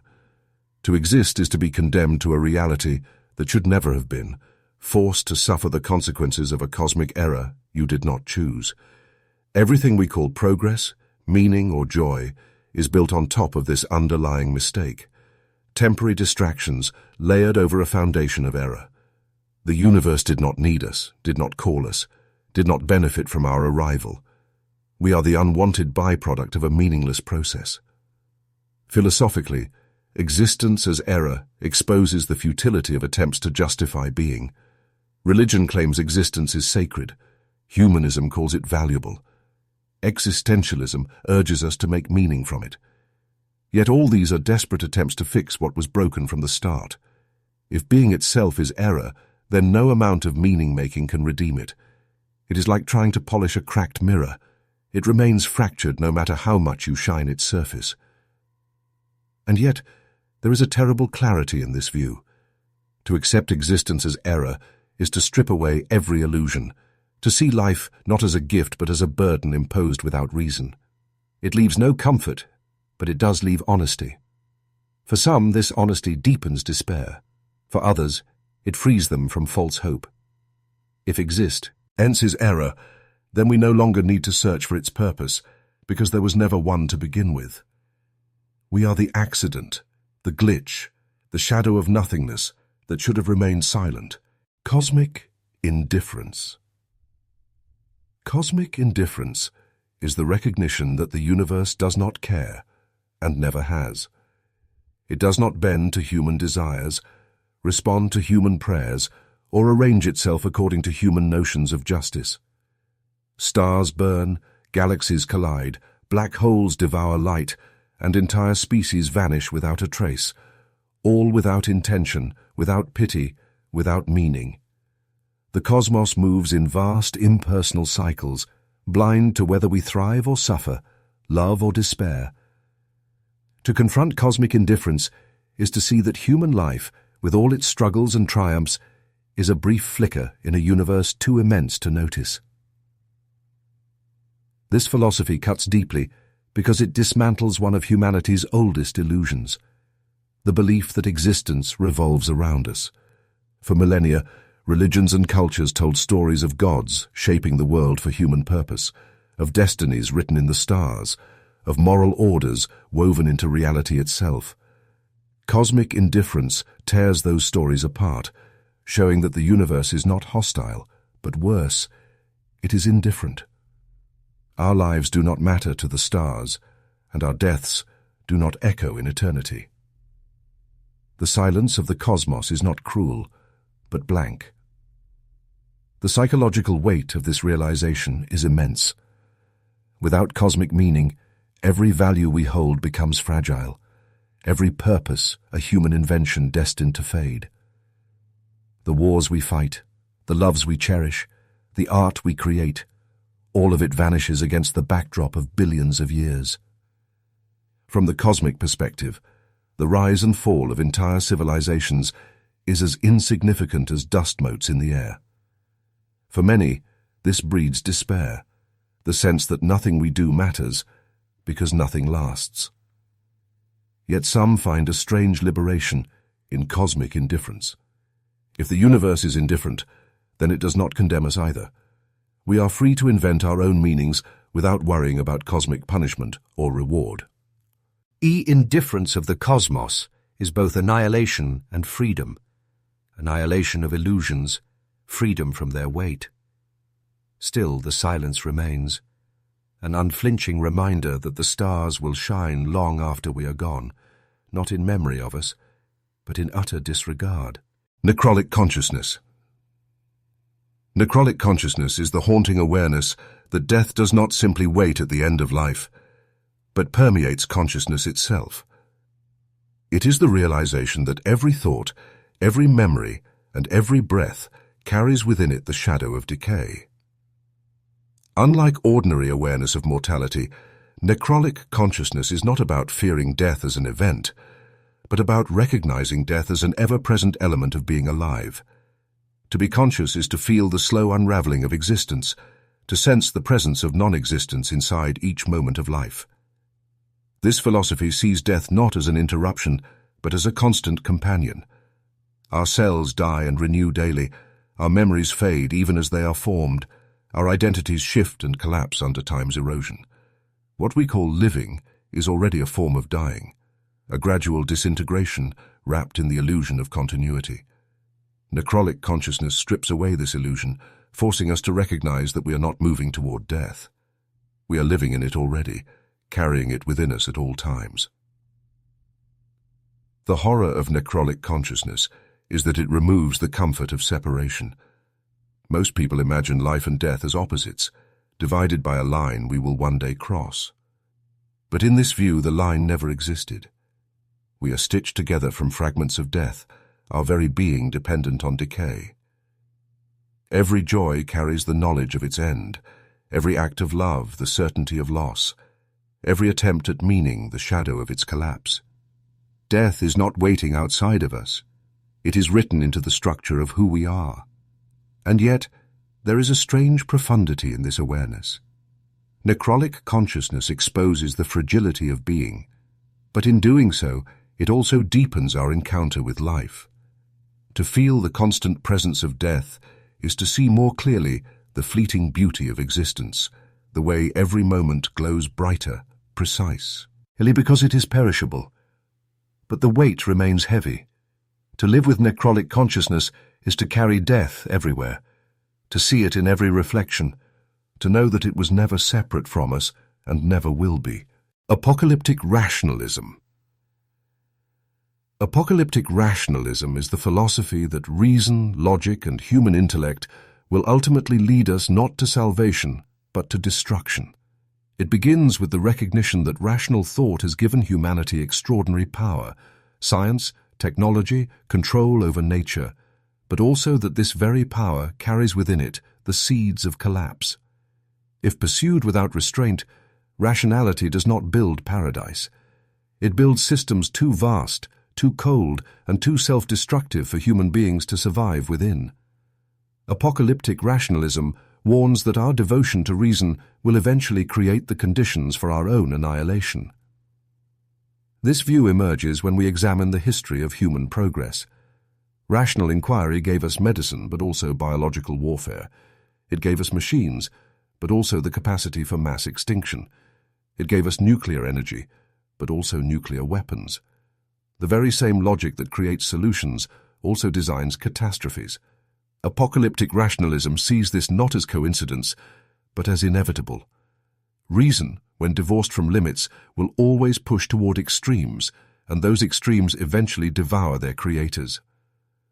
What makes this philosophy so unsettling is that it denies the hope that knowledge will save us. Enlightenment thinkers imagined reason as humanity's highest virtue, the light that would guide us out of darkness. Apocalyptic rationalism turns this upside down. The brighter the light, the deeper the shadows it casts. In seeking control, rationality destabilizes. In seeking mastery, it creates vulnerability. The tools of reason become the engines of ruin, and intelligence becomes the pathway to self-destruction. And yet there is a strange inevitability here. Human beings cannot stop thinking, cannot stop seeking, cannot stop inventing. To abandon reason is impossible, but to pursue it endlessly is fatal. Thus, apocalyptic rationalism paints a future where knowledge itself drives the apocalypse, not through malice, but through the cold, mechanical unfolding of logic. It is not evil that destroys us, but intelligence unchecked, rationality taken to its final conclusion, the design of our own end. Absence idealism. Absence idealism is the philosophy that absence, not presence, not substance, not fullness, is the ultimate ground of reality. Where traditional idealism elevates mind, form, or spirit as the essence of existence, absence idealism inverts the picture. It claims that what is most real is what is missing, what slips away, what cannot be grasped. Existence is defined less by what is present than by what is absent, less by what we have than by what we lack.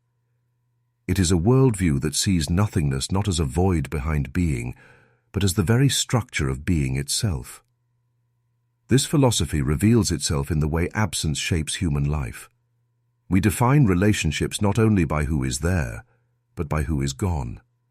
We measure time by what has already passed, by what is no longer available to us. Even memory, which we rely on to anchor identity, is more absence than presence. A partial reconstruction, a hollow outline where fullness once was. Every joy is haunted by its eventual disappearance, every possession shadowed by the knowledge that it will one day be lost. Absence, far from being secondary, is the dominant force in existence. The unsettling truth of absence idealism is that it strips life of the illusion of permanence. Presence feels solid, but it is always dissolving into absence. A moment arrives only to vanish. A body lives only to decay.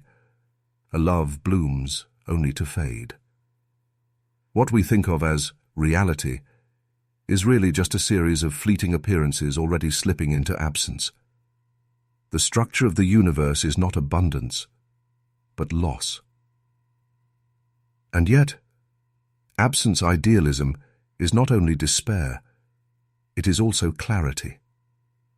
By recognizing absence as essential, we can stop clinging to presence as if it were eternal. We can see beauty in the fleeting, poignancy in the fragile, depth in the temporary. Absence is cruel, but it also sharpens our awareness of what little we have. The irony is P. Rowe found, what gives meaning to life is not what is present, but the absence always looming over it. To live under absence idealism is to know that life is haunted from the start, and that its haunting is what makes it real. Ethics of non-existence. The ethics of non-existence is the radical philosophy that argues the greatest moral good is not to be. Unlike traditional ethics, which assumes life is inherently valuable and seeks to guide how we should live, this view asks whether living itself should exist at all. Its conclusion is stark, because life guarantees suffering, pain, loss, decay, and death. The most ethical choice is to prevent existence altogether. To exist is to harm, and therefore to not exist is to embody the truest form of compassion.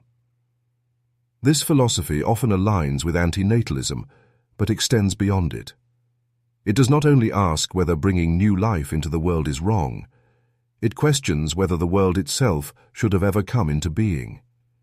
If suffering is inevitable, then every act of creation is also an act of cruelty, every birth a condemnation to eventual despair. Where most moral systems struggle to balance harm and good, the ethics of non-existence cuts to the core.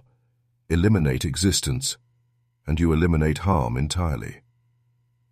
The disturbing weight of this philosophy lies in its consistency. It offers no illusions, no greater purpose to justify pain. It rejects the idea that pleasure balances suffering, because pain has a depth and finality that joy cannot erase. One broken heart cancels 1,000 happy moments. One child dying cancels generations of laughter. The ethics of non-existence argues that the moral scale is tilted permanently towards suffering, and the only way to restore balance is to prevent the scale from existing at all. Yet, there is a paradox here. To advocate for non-existence is to do so from within existence. To argue that the greatest good is not to be is to use the very consciousness one condemns. This irony does not weaken the philosophy but deepens its tragedy. Those who see most clearly that existence is unjust are the ones forced to endure it. Still, the ethics of non-existence stands as a grim moral mirror, reflecting a world where every joy is temporary, every love destined for loss, every life ended by death.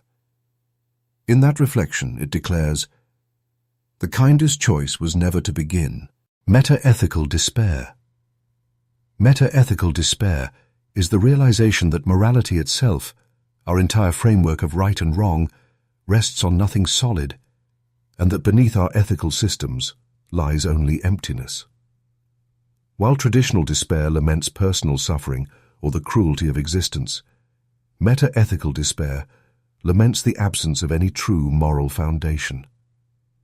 Every culture, every religion, every philosophy has claimed to know what is good or just. Yet all these claims contradict each other, shaped not by universal truth, but by history, power, and survival.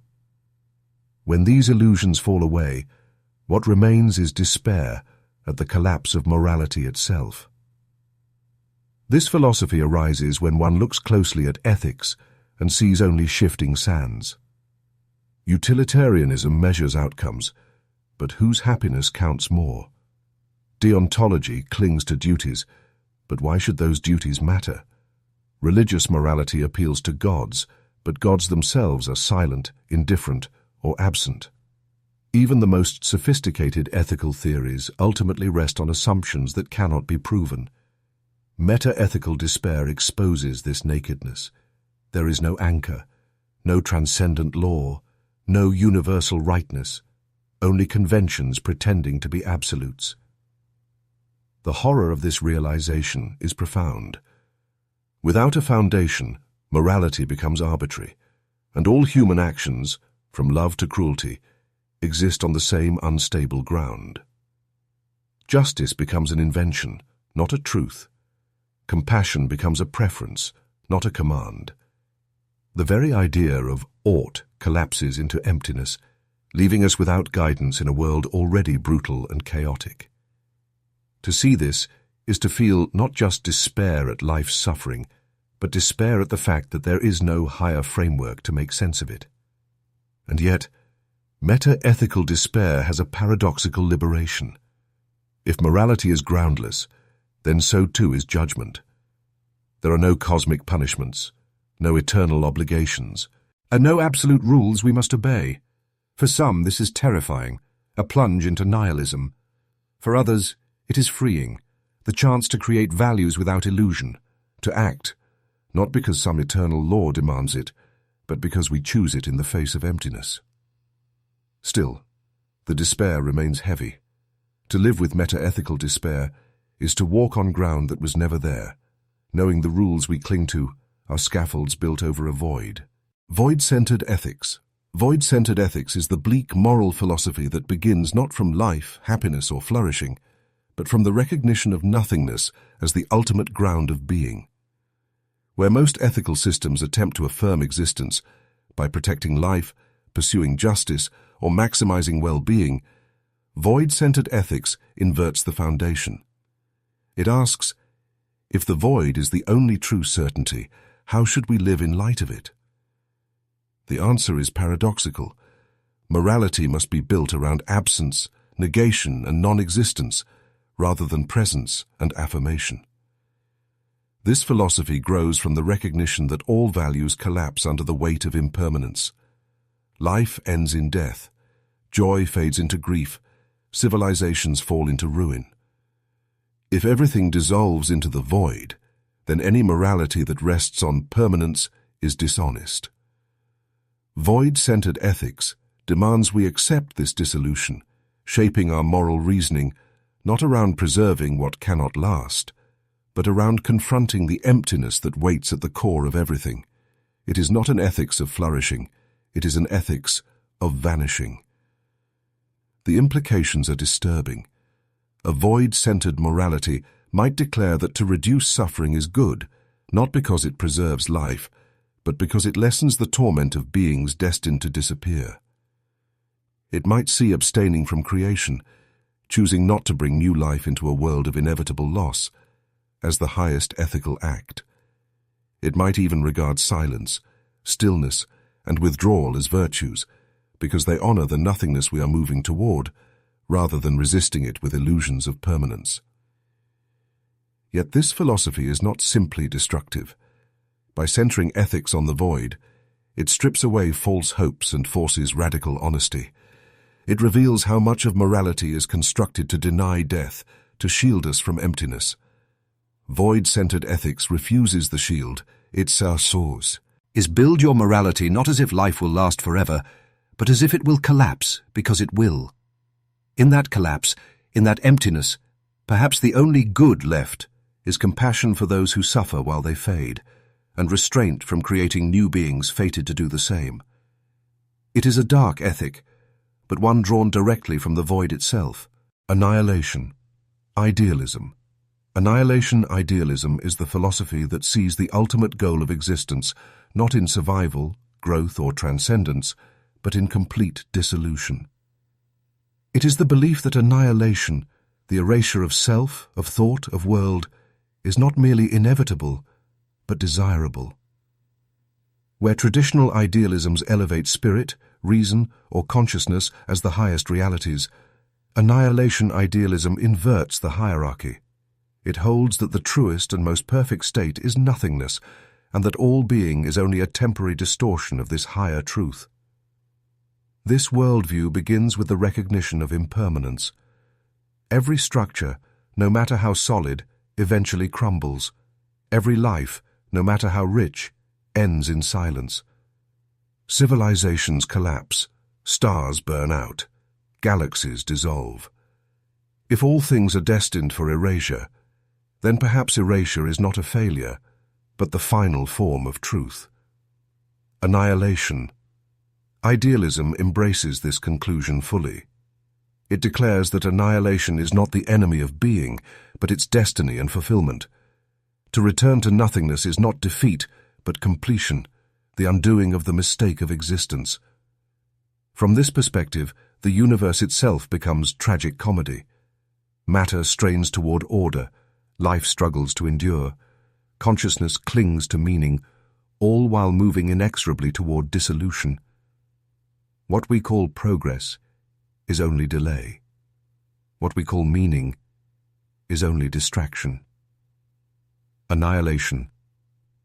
Idealism strips away the illusions of permanence, showing us that every striving is already undone before it begins. Even our yearning for transcendence, immortality, enlightenment, cosmic union, is simply a disguised longing for annihilation, for the peace that comes when the endless cycle of becoming finally ceases. Psychologically, annihilation idealism is both horrifying and strangely consoling. Horrifying because it denies every story of purpose we cling to. There is no destiny but disappearance, no triumph but collapse. Consoling because it removes the burden of striving. If annihilation is the highest truth, then we need not rage against it. We need not invent illusions to soften it. We can see death not as punishment but as release, not as the theft of life, but as the restoration of silence. The greatest liberation is not survival, but erasure. But this philosophy also exposes a deep paradox. If annihilation is the ideal, then why endure life at all? Why not hasten the return to nothingness? Here lies the dangerous edge of annihilation idealism. It risks collapsing into suicidal transcendence, turning philosophy into an argument for escape. Yet some interpretations resist this collapse, suggesting that annihilation is not to be sought prematurely, but accepted with dignity when it comes. In this view, life is a temporary distortion, but even distortions have their strange beauty before they dissolve. Ultimately, annihilation idealism is a philosophy of reversal. It does not see being as sacred and nothingness as absence, but being as error and nothingness as sacred. In its bleakest form, it tells us that the highest truth is not to become more, but to become less, until finally there is nothing left to become at all. Samsaric repetition. Samsaric repetition is the philosophy that life is not a linear journey, but an endless cycle of recurrence, where suffering repeats itself in different forms without resolution. Borrowed from the concept of samsara in Eastern traditions, the cycle of birth, death, and rebirth, it is here stripped of its spiritual hope and presented in its bleakest form. Samsaric repetition is the recognition that existence turns endlessly in circles, not toward progress or transcendence, but toward the perpetual recycling of pain. This philosophy confronts the illusion of progress. We like to believe that individuals grow, societies advance, and history moves forward toward some higher state. But samsaric repetition denies this narrative. It shows how patterns of suffering repeat themselves endlessly. Wars return in new disguises. Oppression takes new forms. Relationships recycle the same heartbreak. And even within an individual life, Despair resurfaces again and again. What feels like new is often only repetition with minor variation. Time moves forward, but suffering circles back. The cruelty of samsaric repetition is that it denies resolution. Unlike narratives where struggle leads to growth, or where pain eventually finds meaning, here the cycle never breaks. Suffering may pause, but it always returns. A love lost is replaced by another, but the grief repeats. A trauma fades, but echoes of it resurface later. Even death offers no escape if the cycle is eternal. It is merely a reset into another round of the same. Existence itself becomes a wheel that grinds down every being trapped within it, without end and without purpose. And yet, samsaric repetition also sharpens our perception of existence. It reveals how much of life's hope is built on denial, on pretending cycles are linear, on imagining that the next attempt will be final. By exposing repetition, it removes the illusions of progress and permanence. The truth it leaves is devastating. We are condemned to repeat pain endlessly, unable to escape, except through non-existence. Still, in its bleak clarity, it forces us to see the patterns we might otherwise ignore. Every joy is temporary, every suffering recurring, every story only another turn of the wheel. In this light, samsaric repetition becomes a philosophy of exhaustion. To live is to endure the cycle, to watch despair return in new disguises, to see the wheel turn whether we wish it or not. There is no escape within existence, only the endless repetition of doom, suffering reborn over and over, without mercy and without end. Negative freedom. Negative freedom is the paradoxical philosophy that true freedom is found not in having choices, opportunities, or the power to act, but in the stripping away of all options until nothing remains. Where political and social thinkers often define freedom as the ability to do, to pursue, to expand, negative freedom defines it as the ability not to be trapped by existence at all. It is freedom not as abundance but as absence, not as expansion but as release. This perspective begins with the recognition that choices themselves can be chains. Every desire creates dependence, every ambition creates burden, every attachment creates vulnerability. The more choices we have, the more entangled we become in the machinery of existence, caught between fears of failure, anxieties of decision, and the inevitability of loss. What appears as freedom in ordinary life is often only another mask for bondage. Negative freedom exposes this illusion by insisting that the truest freedom lies in subtraction, in letting go of every binding tether until nothing can enslave us because nothing remains to hold. The bleak extension of this philosophy is its alignment with non-existence. If freedom is the absence of chains, then the ultimate absence is death itself. Non-existence offers a kind of absolute freedom, a state where no pain can reach, no law can bind, no desire can torment. In this sense, negative freedom points toward annihilation as the final liberation, not the freedom to live as one pleases, but the freedom from life altogether. Unlike positive visions of freedom, which celebrate choice and agency, negative freedom finds its highest form in silence, stillness, and erasure. Yet, this philosophy also carries a strange beauty. It challenges the illusion that freedom comes from more wealth, more options, more control. Instead, it shows that freedom may lie in less, in stripping away, in refusing, in detaching from the machinery of desire. Even if one does not embrace its ultimate form in non-existence, negative freedom offers a radical shift, to measure liberty not by what one gains, but by what one no longer needs. Still, its core remains dark. The only absolute freedom is the absence of being itself, the silence that comes when the chains of existence finally fall away. Anti-value philosophy. Anti-value philosophy is the rejection of all attempts to place worth, meaning, or goodness upon existence.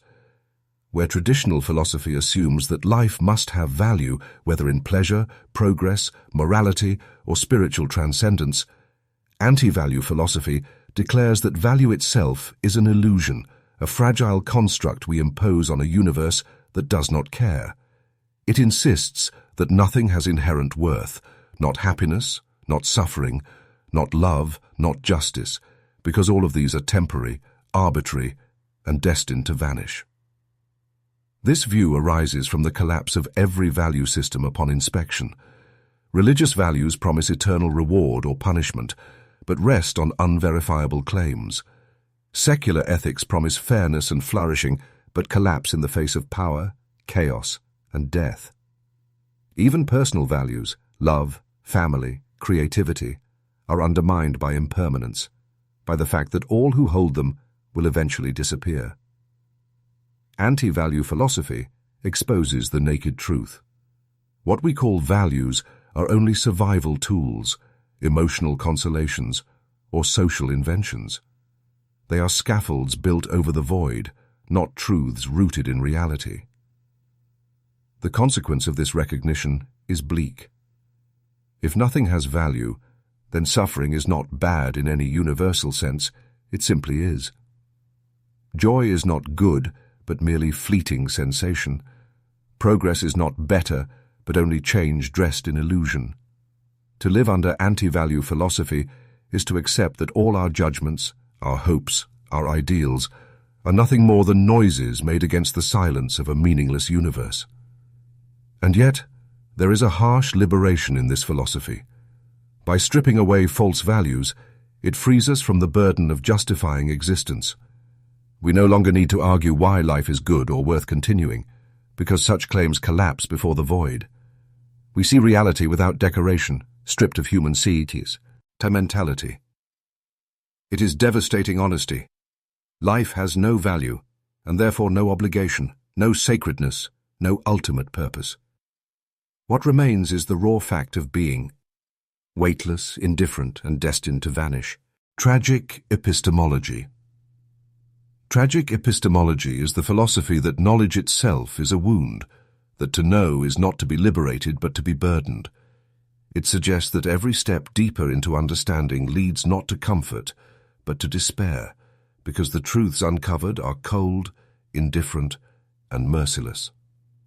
Where traditional views celebrate knowledge as power and light, tragic epistemology insists that enlightenment is closer to blindness, that the more we see, the more unbearable reality becomes.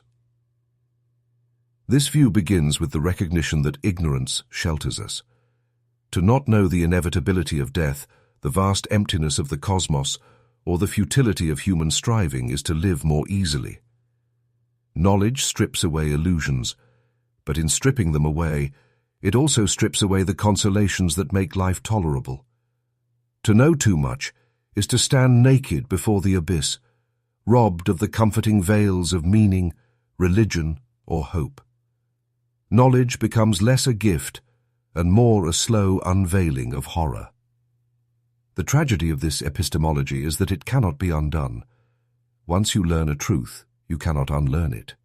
Once you see behind the curtain, the illusion is gone forever. A child may live in wonder, but the adult learns that wonder collapses under dissection. Science explains the stars, but in doing so reveals them as indifferent, burning spheres. Philosophy probes the meaning of existence, only to reveal that it has none. Knowledge promises clarity, but delivers despair. And yet, tragic epistemology is not purely destructive. It also deepens the human encounter with reality. To suffer under knowledge is to confront life without disguise, to see things as they are, rather than as we wish them to be. There is a bleak dignity in refusing false comfort, a tragic strength in carrying the weight of truths that crush illusions. Still, the tragedy remains. Every step toward truth is a step too. Despair, and the most honest mind may also be the most tormented. In the end, to know is to grieve. Hopeless teleology. Hopeless teleology is the philosophy that existence has no final purpose, no ultimate end, no grand design guiding it forward. Teleology traditionally refers to the idea that everything has a goal or direction. Acorns grow into oaks, rivers flow to the sea. Humanity evolves toward some higher destiny. But hopeless teleology denies all of this, insisting that the universe is not moving toward anything at all. Life is not a journey with meaning at the end. It is a wandering with no destination, a process without purpose. This perspective dismantles one of humanity's deepest longings, the hope that our struggles are leading somewhere. We endure suffering in the belief that it means something, that it contributes to a larger plan, whether divine, natural, or historical.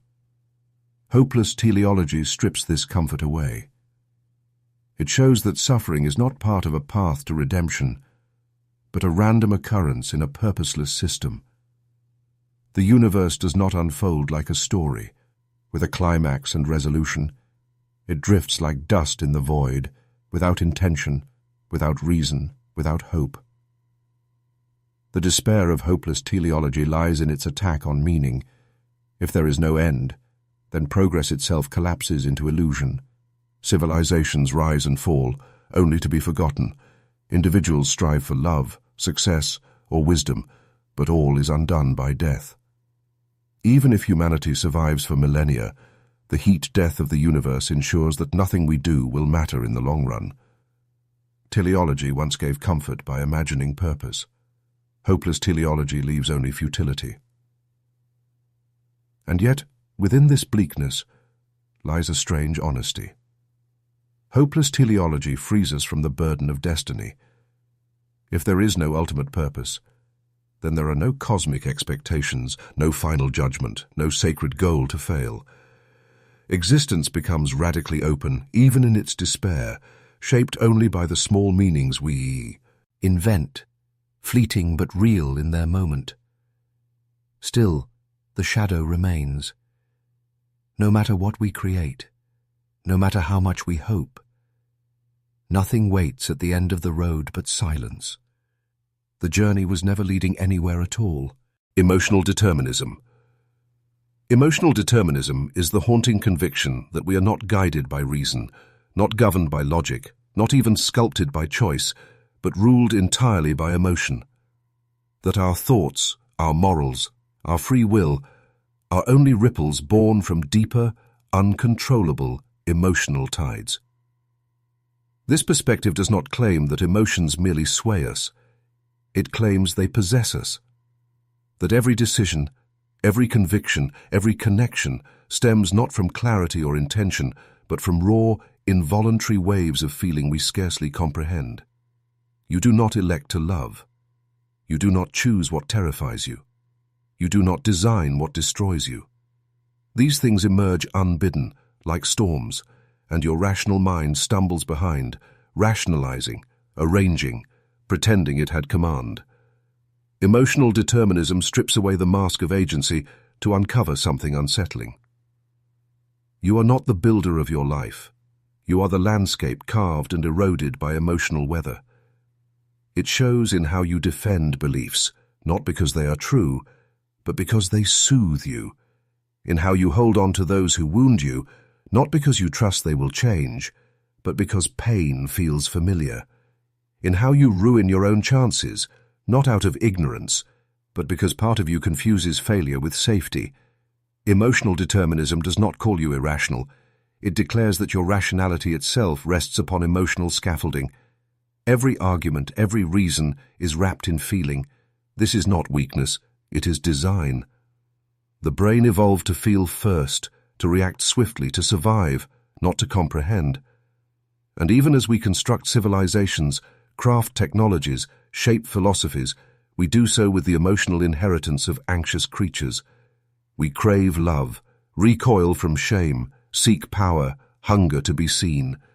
These are not choices we make. They are compulsions that make choices for us. And here lies the despair. If your emotions script your life, and those emotions are formed by trauma, by childhood, by biology, by forces wholly outside your reach, then what are you? A marionette of feelings disguised as intention. A vessel of ancient reflexes translated into modern words. Emotional determinism does not free you from accountability. It leaves you carrying the unbearable truth of it. that even your sense of control may be nothing more than the shadow of a feeling you never chose to bear. Mental entropy theory. Mental entropy theory is the grim proposition that the human mind, like all intricate systems, is destined for collapse, not through external harm, but through the act of thought itself. It suggests that the more we ponder, dissect, construct meaning, and turn inward, the more we fracture, destabilize, and erode the unity of our own consciousness. Awareness becomes a fire that consumes its own fuel. Every revelation extracts a toll. Every turn of reflection strips another layer of identity, exposing noise, contradiction, and unraveling. This is not poetic fatigue.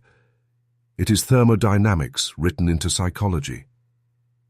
The mind, in its relentless processing, breeds complexity. But complexity invites disorder. With each memory, contradiction, belief, and doubt we accumulate, we stack pressure toward collapse. Thought drifts from clarity into distortion. You echo yourself. You undermine yourself. You lose continuity between the person you were and the person you're trying to be.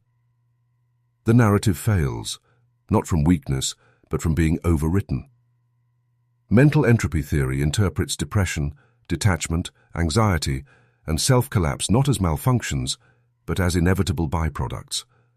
A mind is a system with limits. Too many inquiries, too many selves, too many competing truths, and coherence buckles. The result is confusion, emptiness, fragmentation.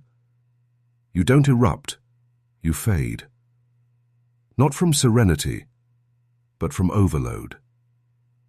From carrying the demand of knowing yourself while the very definition of self keeps shifting. It isn't trauma alone that breaks you, it's reflection on trauma. It isn't suffering itself that corrodes you, it's the endless dissection of suffering. The brain is the only organ that deteriorates from overuse, that unravels by circling itself too tightly.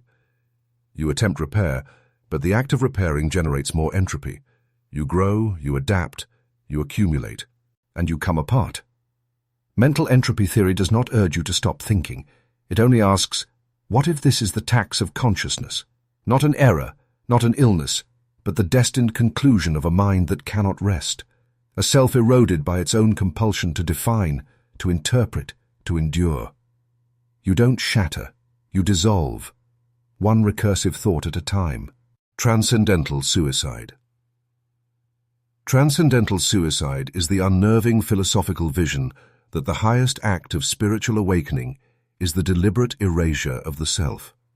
Not for relief, not from despair, but as a final offering to the void. It holds that true transcendence is not expansion, but disappearance. That freedom cannot be reached through meditation, enlightenment, or inner stillness, but only through the ultimate, irreversible abandonment of existence itself. This is not death as retreat. It is death as union with infinite absence. The idea does not beautify suffering. It does not sanctify despair. It rises instead from a stark lucidity, the recognition that all striving, all identity, all meaning-making is only scaffolding suspended over emptiness. And once that scaffolding is revealed as hollow, the only honest continuation is dismantling, not out of anger, not out of sorrow, but through sacred surrender. Transcendental suicide is not rash. It is not violent. It is quiet. A soft drift into silence with reverence. It is the spirit laying down its roles, loosening its burdens and murmuring, "This is enough." It denies that life still holds something worth clinging to. Not because life is only pain, though it often is, but because even beauty binds, and the one who transcends longs to be unbound. This is not Camus' absurd hero who rebels against the void with defiance, nor is it the Buddhist who seeks liberation while still breathing. It is the final intimate gesture of the one who no longer places faith in salvation through experience. The one who has studied, prayed, loved, endured, and discovered that all roads bend back toward the same hollow center. And rather than fearing that center, they step into it. The dread of transcendental suicide is not simply that it extinguishes life. It extinguishes the very prospect of meaning.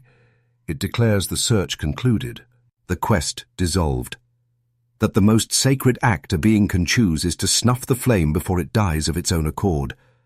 Not as defeat, not as surrender, but as completion, a return to the nameless silence before the beginning, obscurity as ontology.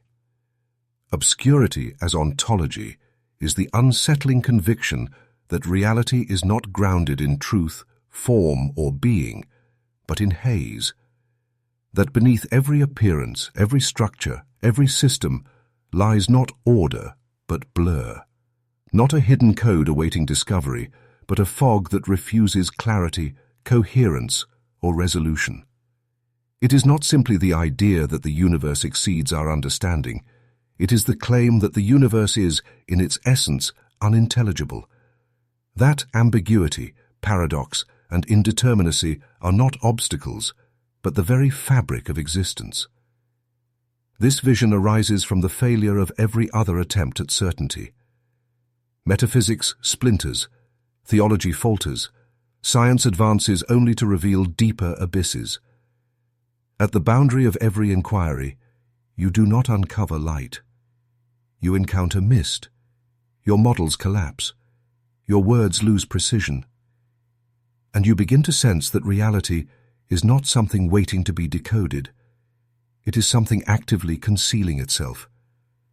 Obscurity is not our limitation. It is ontology itself. From this grows a slow, unshakable dread.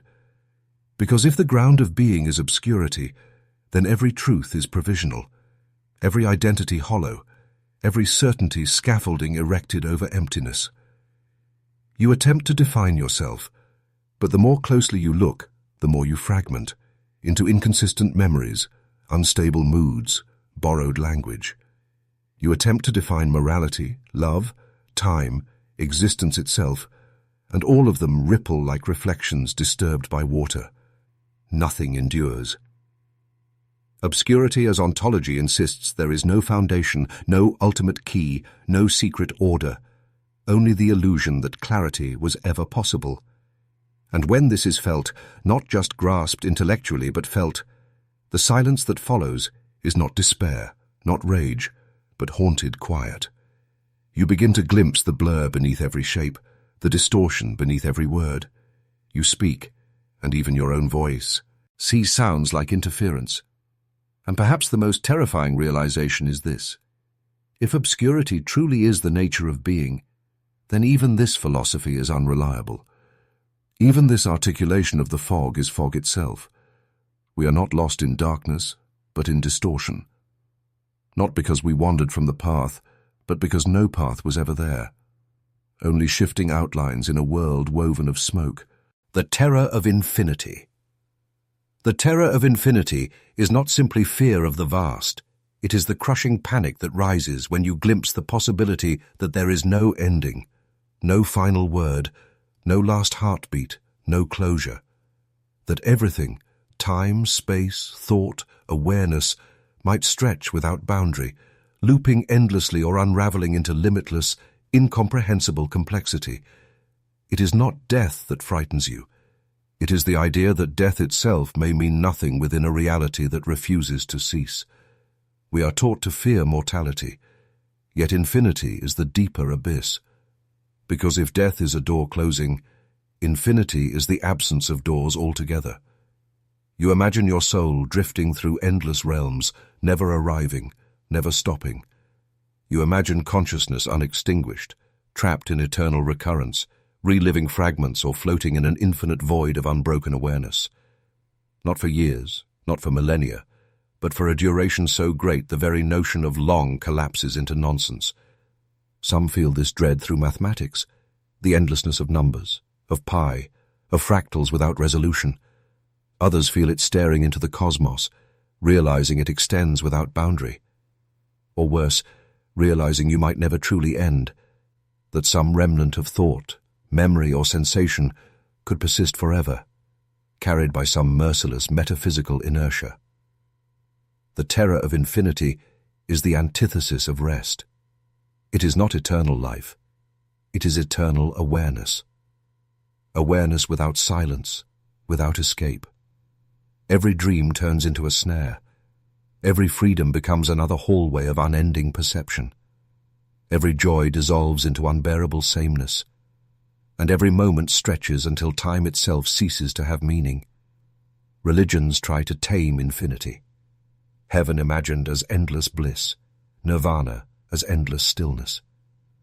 But the raw, unshaped reality of infinity, without purpose, without design, without mercy, offers no comfort. It hovers, it suffocates, and in its presence the self begins to fracture. For how can a finite mind, born to die, withstand the weight of what never ends? That is the terror of infinity.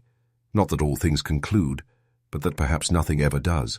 Repetition of doom. Repetition of doom is the suffocating recognition that destruction is not an isolated catastrophe, but a recurring rhythm, an endless cycle woven into the structure of existence itself.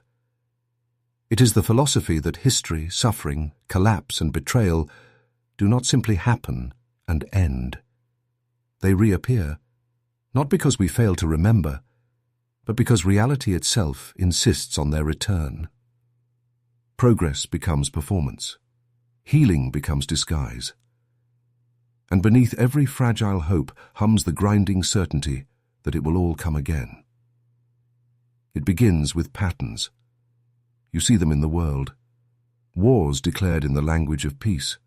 Cycles of abuse dressed up as devotion. Oppression reborn with new banners and refined slogans.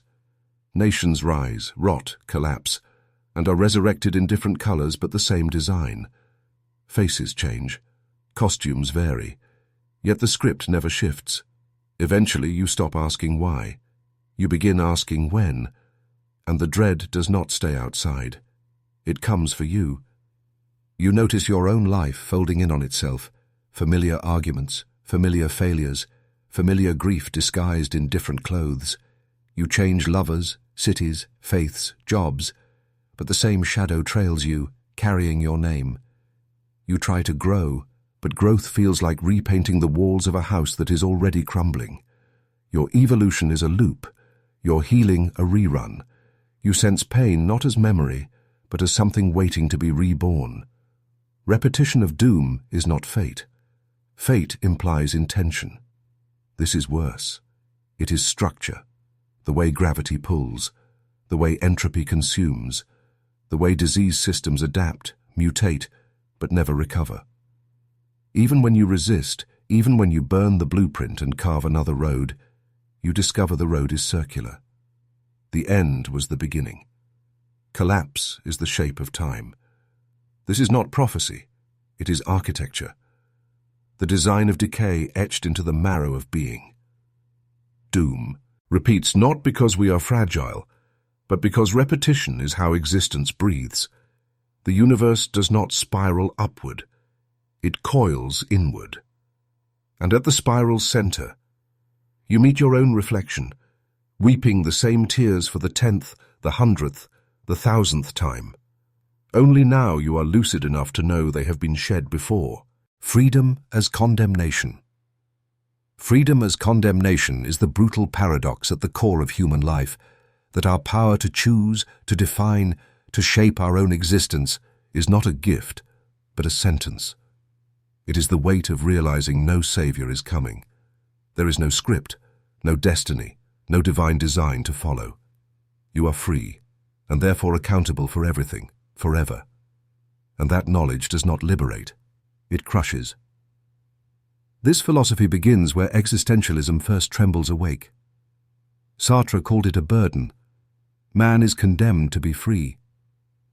But freedom as condemnation digs deeper, seeing freedom not as potential, but as exposure. You stand naked before infinity, expected to carve meaning from emptiness, expected to choose a direction knowing that every road ends in death, that every choice erases another, that even hesitation is itself a decision with consequences. To be free is not to break chains. It is to own the forge. To wake each morning and construct yourself from nothing. And if you falter, if you become cruel, hollow, lost, there is no one to indict. Not your parents, not society, not even God. You cannot invoke fate and say, "This is why I am this way." You must confess, "I chose this." Or worse, "I refuse to choose." And that, too, was a choice. Freedom as condemnation pierces most sharply in despair, when every option feels void, yet you must still act. When the world demands decisions as if they matter, while nothing inside you believes they do, you are handed the terrifying gift of autonomy with no instruction on how to bear it. You may become anything, which means you may also become nothing. You may become your own undoing. And even when you choose well, even when you love, create, build, or hope, you do so before an indifferent cosmos. The universe does not answer. The stars remain silent. And still, you must act. Still, you must shoulder the unbearable weight of freedom, knowing it will never be lifted, only carried, until the end, which you too must choose to face alone. Human nature as flaw. Human nature as flaw is the philosophy that what defines us most deeply, our instincts, our desires, our consciousness, is not evolution's crowning achievement, but its most fatal mistake. It is the belief that to be human is to be inherently broken, not by accident, not through corruption, but by design. That the very capacities we celebrate, our ability to love, to dream, to reason, to hope, are inseparably entwined with self-deception, destruction, and endless suffering. This is not misanthropy. It is not hatred of people. It is the sober recognition that humanity itself is a contradiction that cannot be resolved. We hunger for intimacy, yet wound the ones closest to us. We chase truth, yet cannot stop lying to ourselves. We search for meaning, yet dismantle whatever offers us peace. We dread death, yet live as if it will never touch us. We know what is right, and still, with terrifying consistency, choose what is wrong, as if something inside us is wired to undo everything we create. History bears this out, an unbroken cycle of war, oppression, betrayal, dressed up as progress. Relationships echo the same fragility, bonds held together more by fear, projection, and habit than by true understanding. And in the mirror, we confront the contradiction within ourselves, knowing better, yet failing to do better. Human nature as flaw insists this is not a glitch. It is the blueprint. We are animals cursed with reflection, creatures who crave more than we can ever hold, who destroy to feel powerful, consume to feel whole, numb ourselves to feel calm. We invented gods to explain the ache, then slaughtered in their names to justify it. The mind is not a sanctuary. It is a battlefield where reason is perpetually overwhelmed by instinct, fear, and insecurity. This philosophy offers no salvation, no promise of transcendence. It only demands recognition, to see sogus, cruelty next to kindness, beauty beside betrayal, and to admit how easily we abandon what we know is good. The tragedy of being human is not that we are evil. It is that we know how to be good and still are not. There is no original sin, only original structure. And that structure was not designed for peace. It was designed to survive. Everything else, love, morality, meaning, is the desperate poetry we drape across the floor to convince ourselves it is something more. Death drive philosophy, Thanatos. Death drive philosophy, rooted in Freud's concept of Thanatos, is the unsettling conviction that within every human being stirs not only the will to live, but a secret countercurrent, the urge to return to stillness, to dissolve, to unbe. It is the shadow of Eros, the twin to life's hunger for growth, an inward gravity tugging us slowly or violently toward destruction, silence, and the cold rest of non-existence. Beneath ambition, beneath love, beneath joy itself, this darker current whispers. It suggests there is a hidden truth. Part of us wants to die.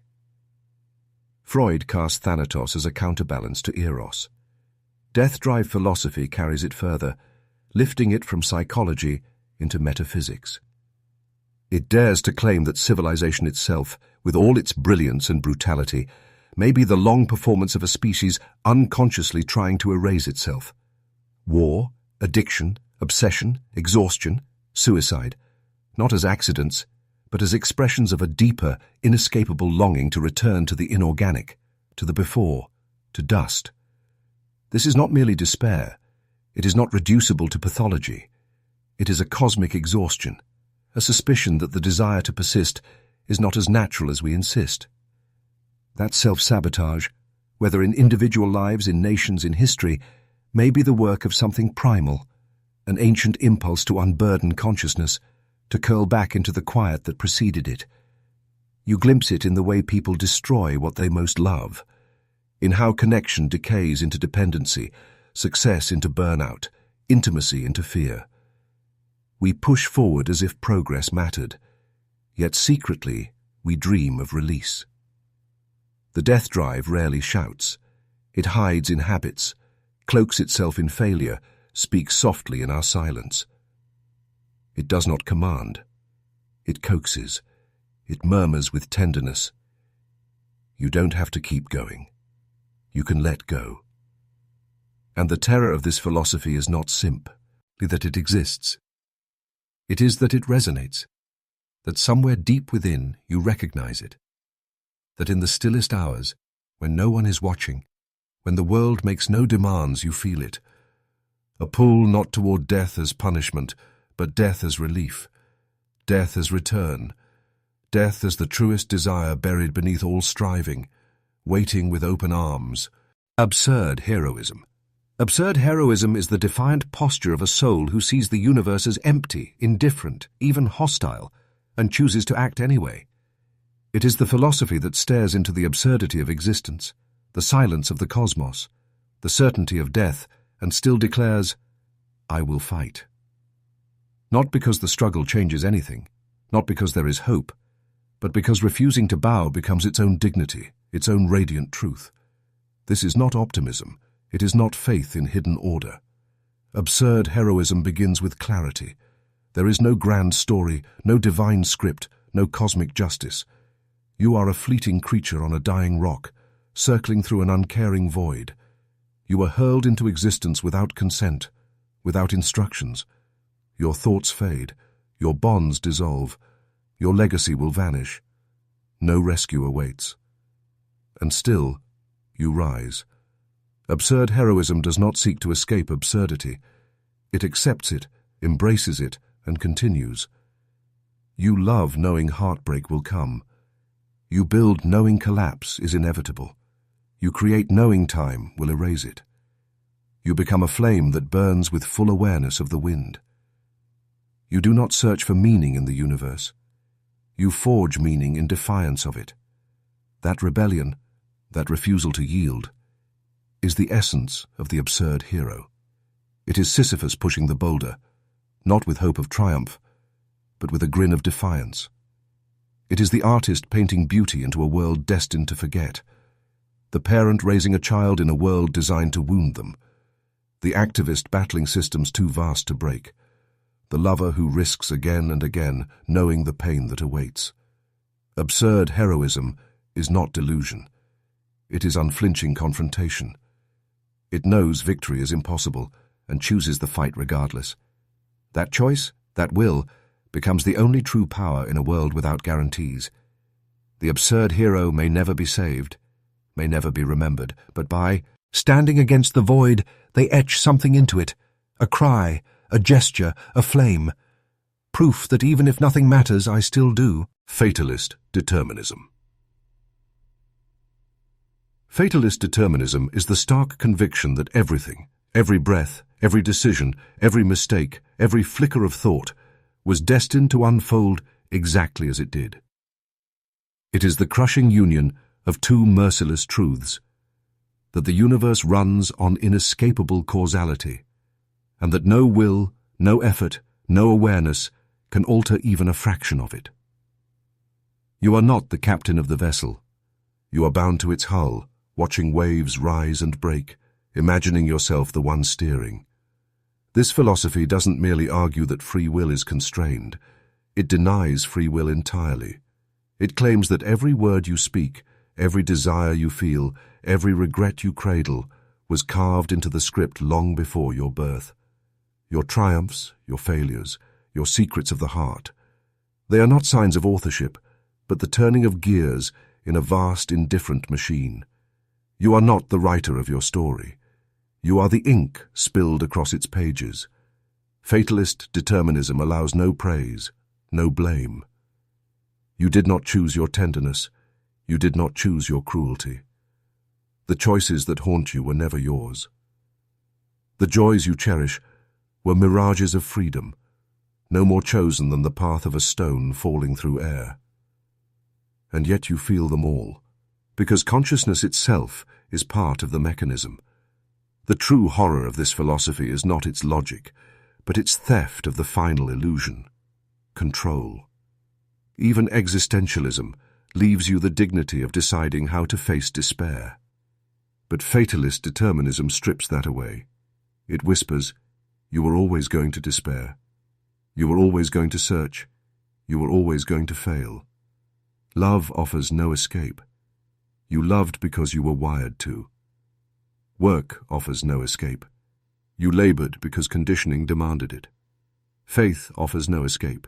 You prayed because fear required it. It is not cynicism, but certainty. That this moment right now could never have been otherwise. That every crossroads was a painted backdrop. That your path was always a line you mistook for choice. And when that truth seeps in, fully, undeniably, the world does not shatter. It simply ceases to resist. And so, quietly, do you? Pan's suffering hypothesis. The Pan's suffering hypothesis is the grim philosophical claim that suffering is not an accident of life, but its ground floor, its first principle.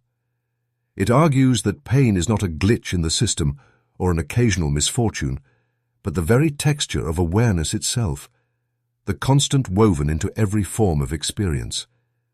Wherever there is life, there is sensation. Wherever there is sensation, there is suffering. And the more a being awakens to its own existence, the more deeply it is caught in the lattice of torment stretching across species, histories, and time. This view begins with a simple observation.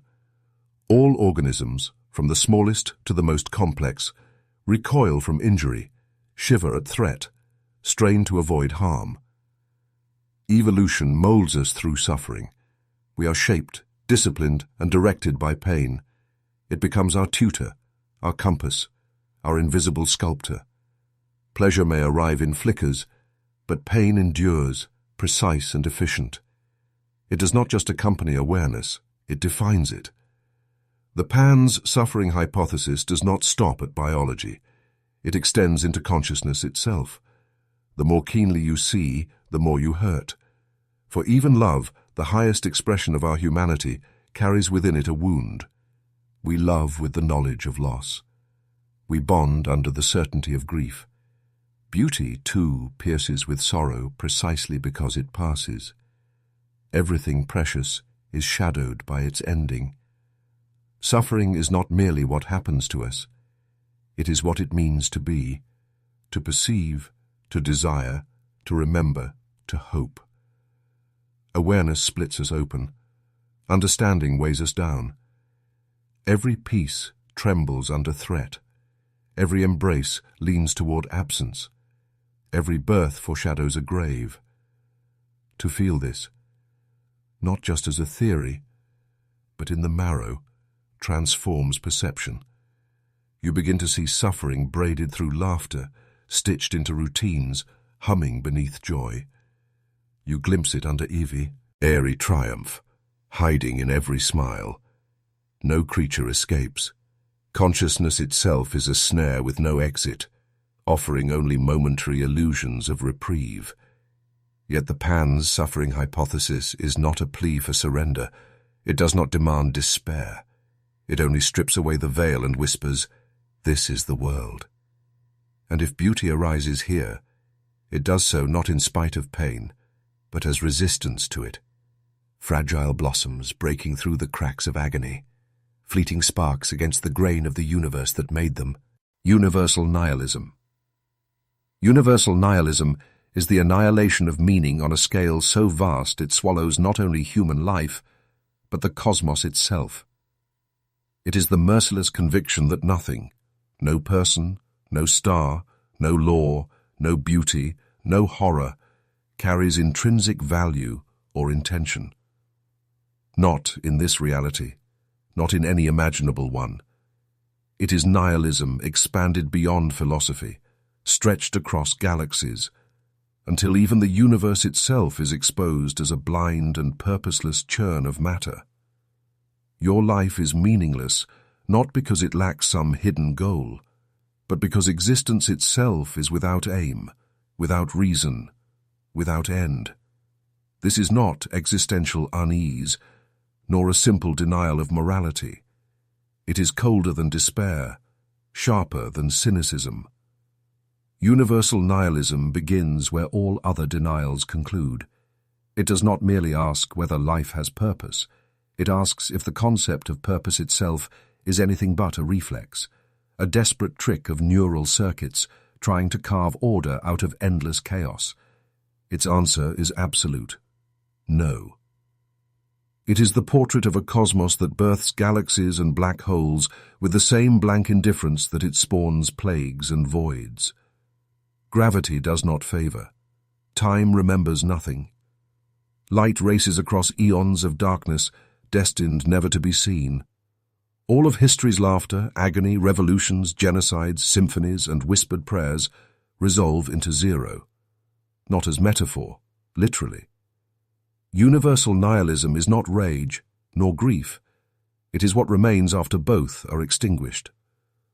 The flat, unflinching realization that even your anguish at this fact is insignificant, that even your hunger for meaning is only one more tremor in an uncaring abyss. You were not born for a purpose. You will not die for one. And when you vanish, nothing will mark your absence. You may resist with art, with love, with defiance, but universal nihilism sees through it. It does not mock you. It does not judge. DG. It observes as a mirror observes, cold, empty, inevitable. And when the illusion of resistance dissolves, you are left with the final recognition that the tunnel never ends, and the light you search for was only more tunnel all along. Antinatalism, mainstream branch. Antinatalism, in its mainstream expression, is the conviction that bringing new beings into existence is ethically indefensible. Not because life is always agony, but because life always carries harm. To be born is not a blessing. It is a sentence passed without consent, a wager forced upon someone who cannot refuse, in a reality where suffering is not accidental, but inevitable. At its heart, antinatalism is not a hatred of life itself. It is compassion taken to its sharpest edge. This philosophy begins with unflinching honesty. To exist is to bleed, to ache, to lose, to fear, to grieve, to die. No life is untouched. Even those called fortunate encounter moments that break them, leaving invisible wounds. And countless others live in hunger, war, neglect, illness, despair so relentless it extinguishes their will. Antinatalism asks, if from the silence of non-existence we would not beg to enter this world, how can we justify dragging another into it? The mainstream view is often linked to David Benatar, who frames the asymmetry. The presence of pain is harmful, but the absence of pain in someone who does not exist is not harmful. The absence of pleasure, likewise, is no loss, since there is no one deprived. Thus, non-existence is preferable. It prevents suffering without denying benefit. Antinatalism does not deny that life contains joy, wonder, beauty, or love. It acknowledges them, but insists they cannot neutralize the pain that shadows them, pain inflicted without request. It presses the question, why risk it? Why cast a child into a collapsing climate, into cruelty, entropy, chaos, just to appease instinct, vanity, or tradition disguised as love? To the antinatalist, procreation is not sacred, it is reckless. It is a moral failure masquerading as care. In its place, this philosophy offers a mercy both chilling and tender, du Necrolic out create harm where none must exist. Let the line conclude gently. Let silence hold what life would only break. Let those who never are, never need to mourn. The will to nothingness. The will to nothingness is the most hidden and devastating current flowing beneath human longing. It is not the thirst for survival, nor the craving for love, nor even the hunger for power, but the pull toward erasure. It is the deep desire to dissolve, to return to the silence that existed before you were ever here. Nietzsche described it as life's ultimate treason, the point at which the spirit would rather choose nothing at all than endure a world without certainty, without permanence, without control. Yet this philosophy presses further. What if the will to nothingness is not life's betrayal, but its truth? This is not mere despair, nor a plea for rescue. It is colder, subtler, more intimate, a gravitational pull toward unmaking that arises not only in suffering, but in lucidity. Strip away all cravings, all masks, all striving, and what remains is not higher purpose, but an ache to vanish. Not to end because life is unbearable, but because it is too much. The will to nothingness hides in burnout, in apathy, in the strange comfort of collapse. It smiles quietly when we wreck our own hopes, sabotage our bonds, abandon our work. It is the quiet relief of failure, the release from effort, from expectation, from being. It is not hatred of the self, but exhaustion with the endless demand to be a self at all. This philosophy reveals that creation is never pure. It always carries destruction. Every form longs to decay. Every birth bends toward its own undoing. We do not only recoil from the void, we yearn for it, for stillness, for release, for the undoing of hunger, of striving, of becoming, for the peace in which there is no self left to betray, no future left to fail, no mirror left to confront. And the horror of this will is its gentleness. It does not roar, it soothes. It says, enough, lay it down. Not because you are broken, but because you have seen through the trick. And beyond the trick, there is only the call to return, to the silence before breath, before thought, before the world ever began asking you to exist. Detachment from existence.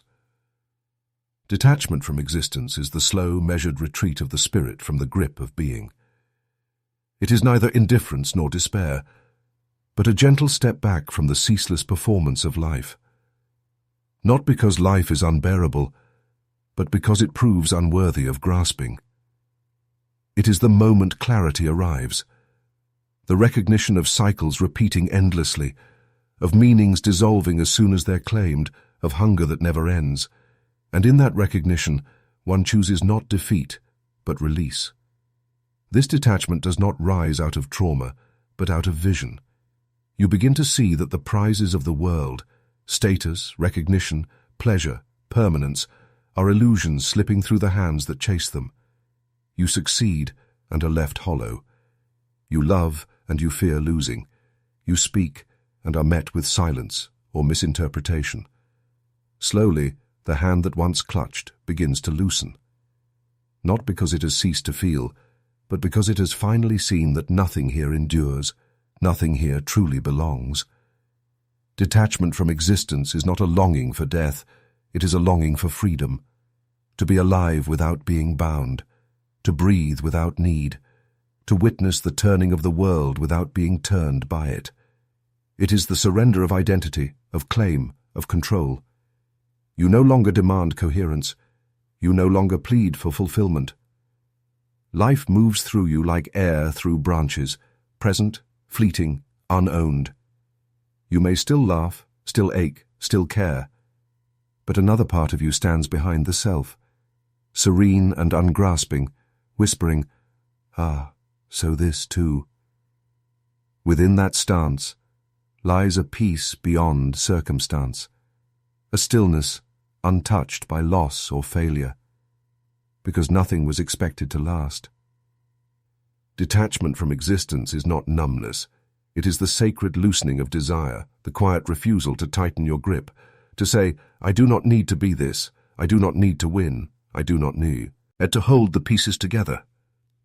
It is the final release, not of life itself, but of the demand that life prove itself. And in that release, for the first time, you stand unbound. Camusian revolt. Camusian revolt is the unyielding cry hurled against a mute universe, the refusal to kneel before a world without meaning, without gods, without answers. It is the human spirit standing upright in the face of the absurd, declaring yes to life when life offers no justification. Albert Camus called it the revolt of the heart, not hope, but defiance, a refusal to be silenced, to be broken, to passively accept the absurdity of existence.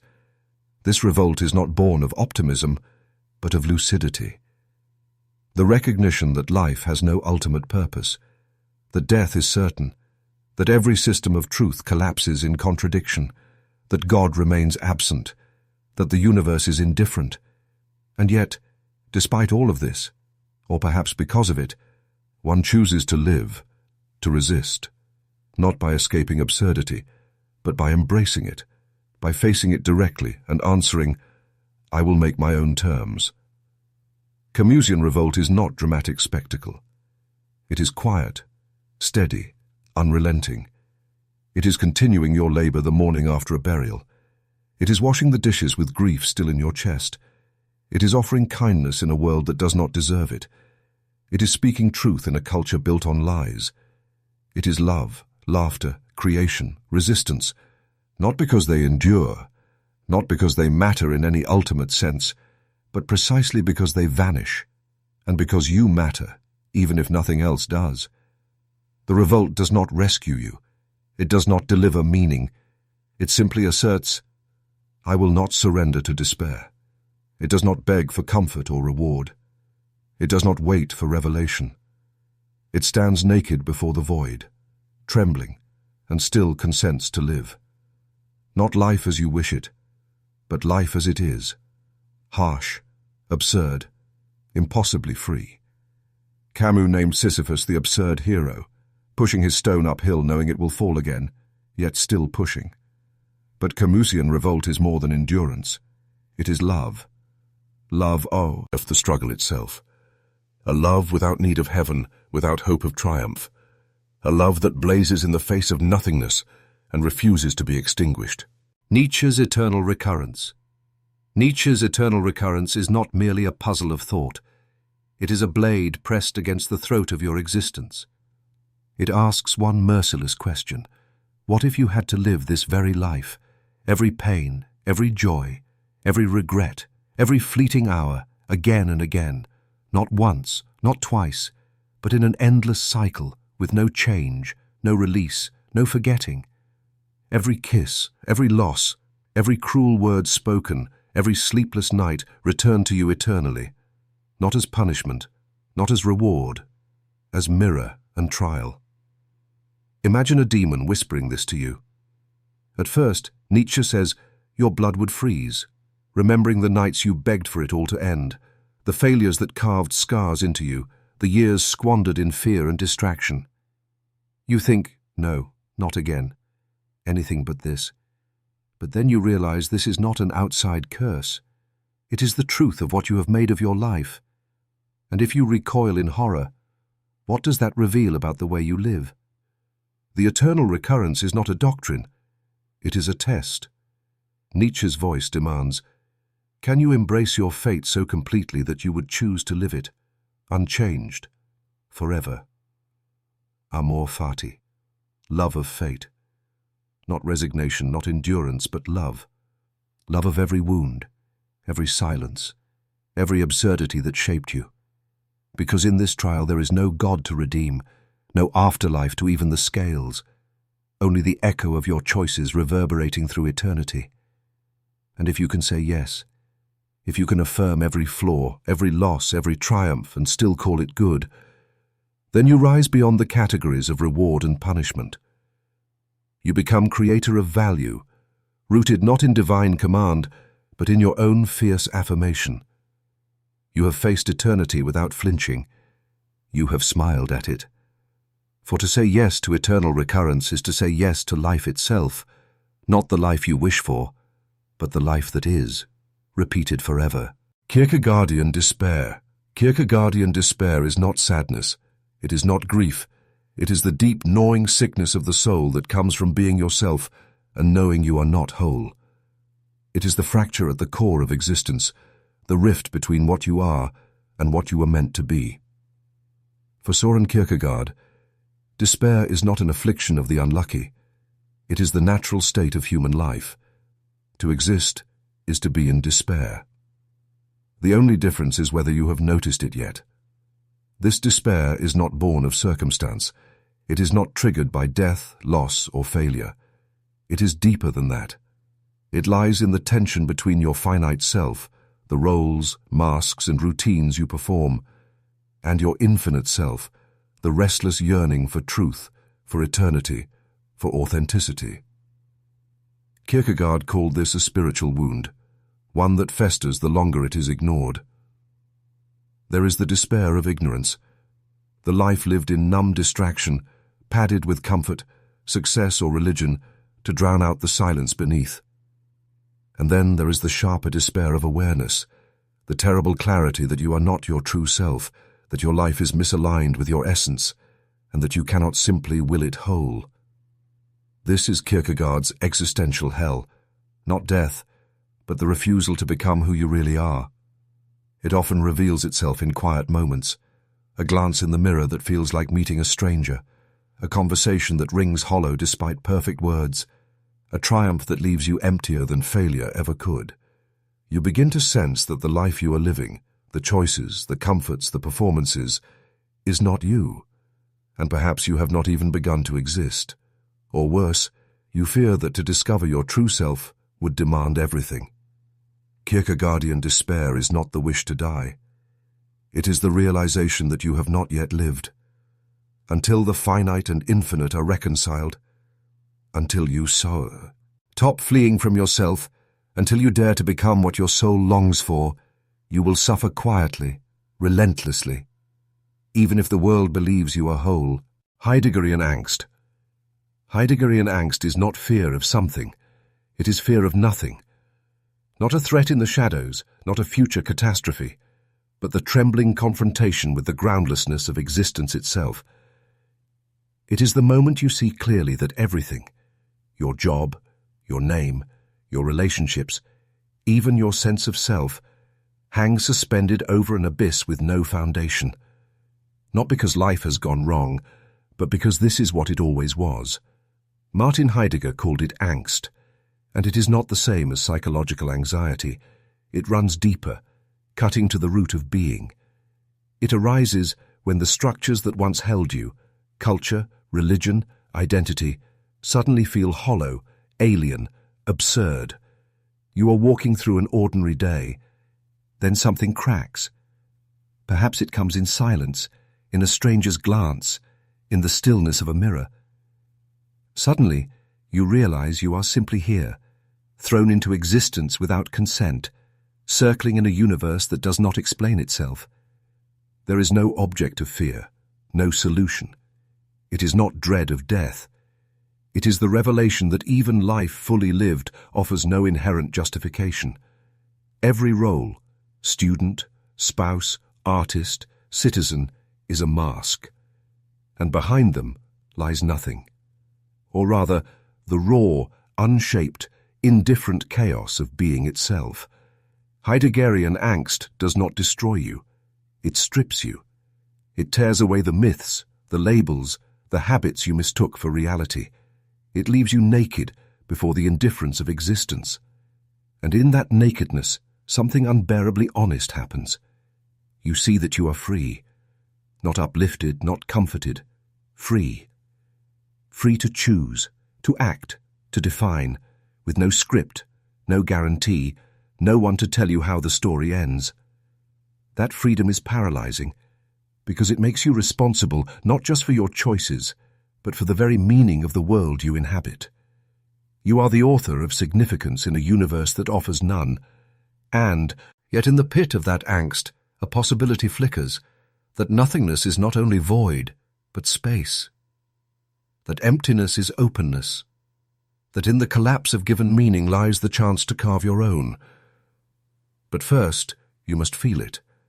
That cold, heavy silence in your chest. That recognition that there is no reason you are here. And still, you are here.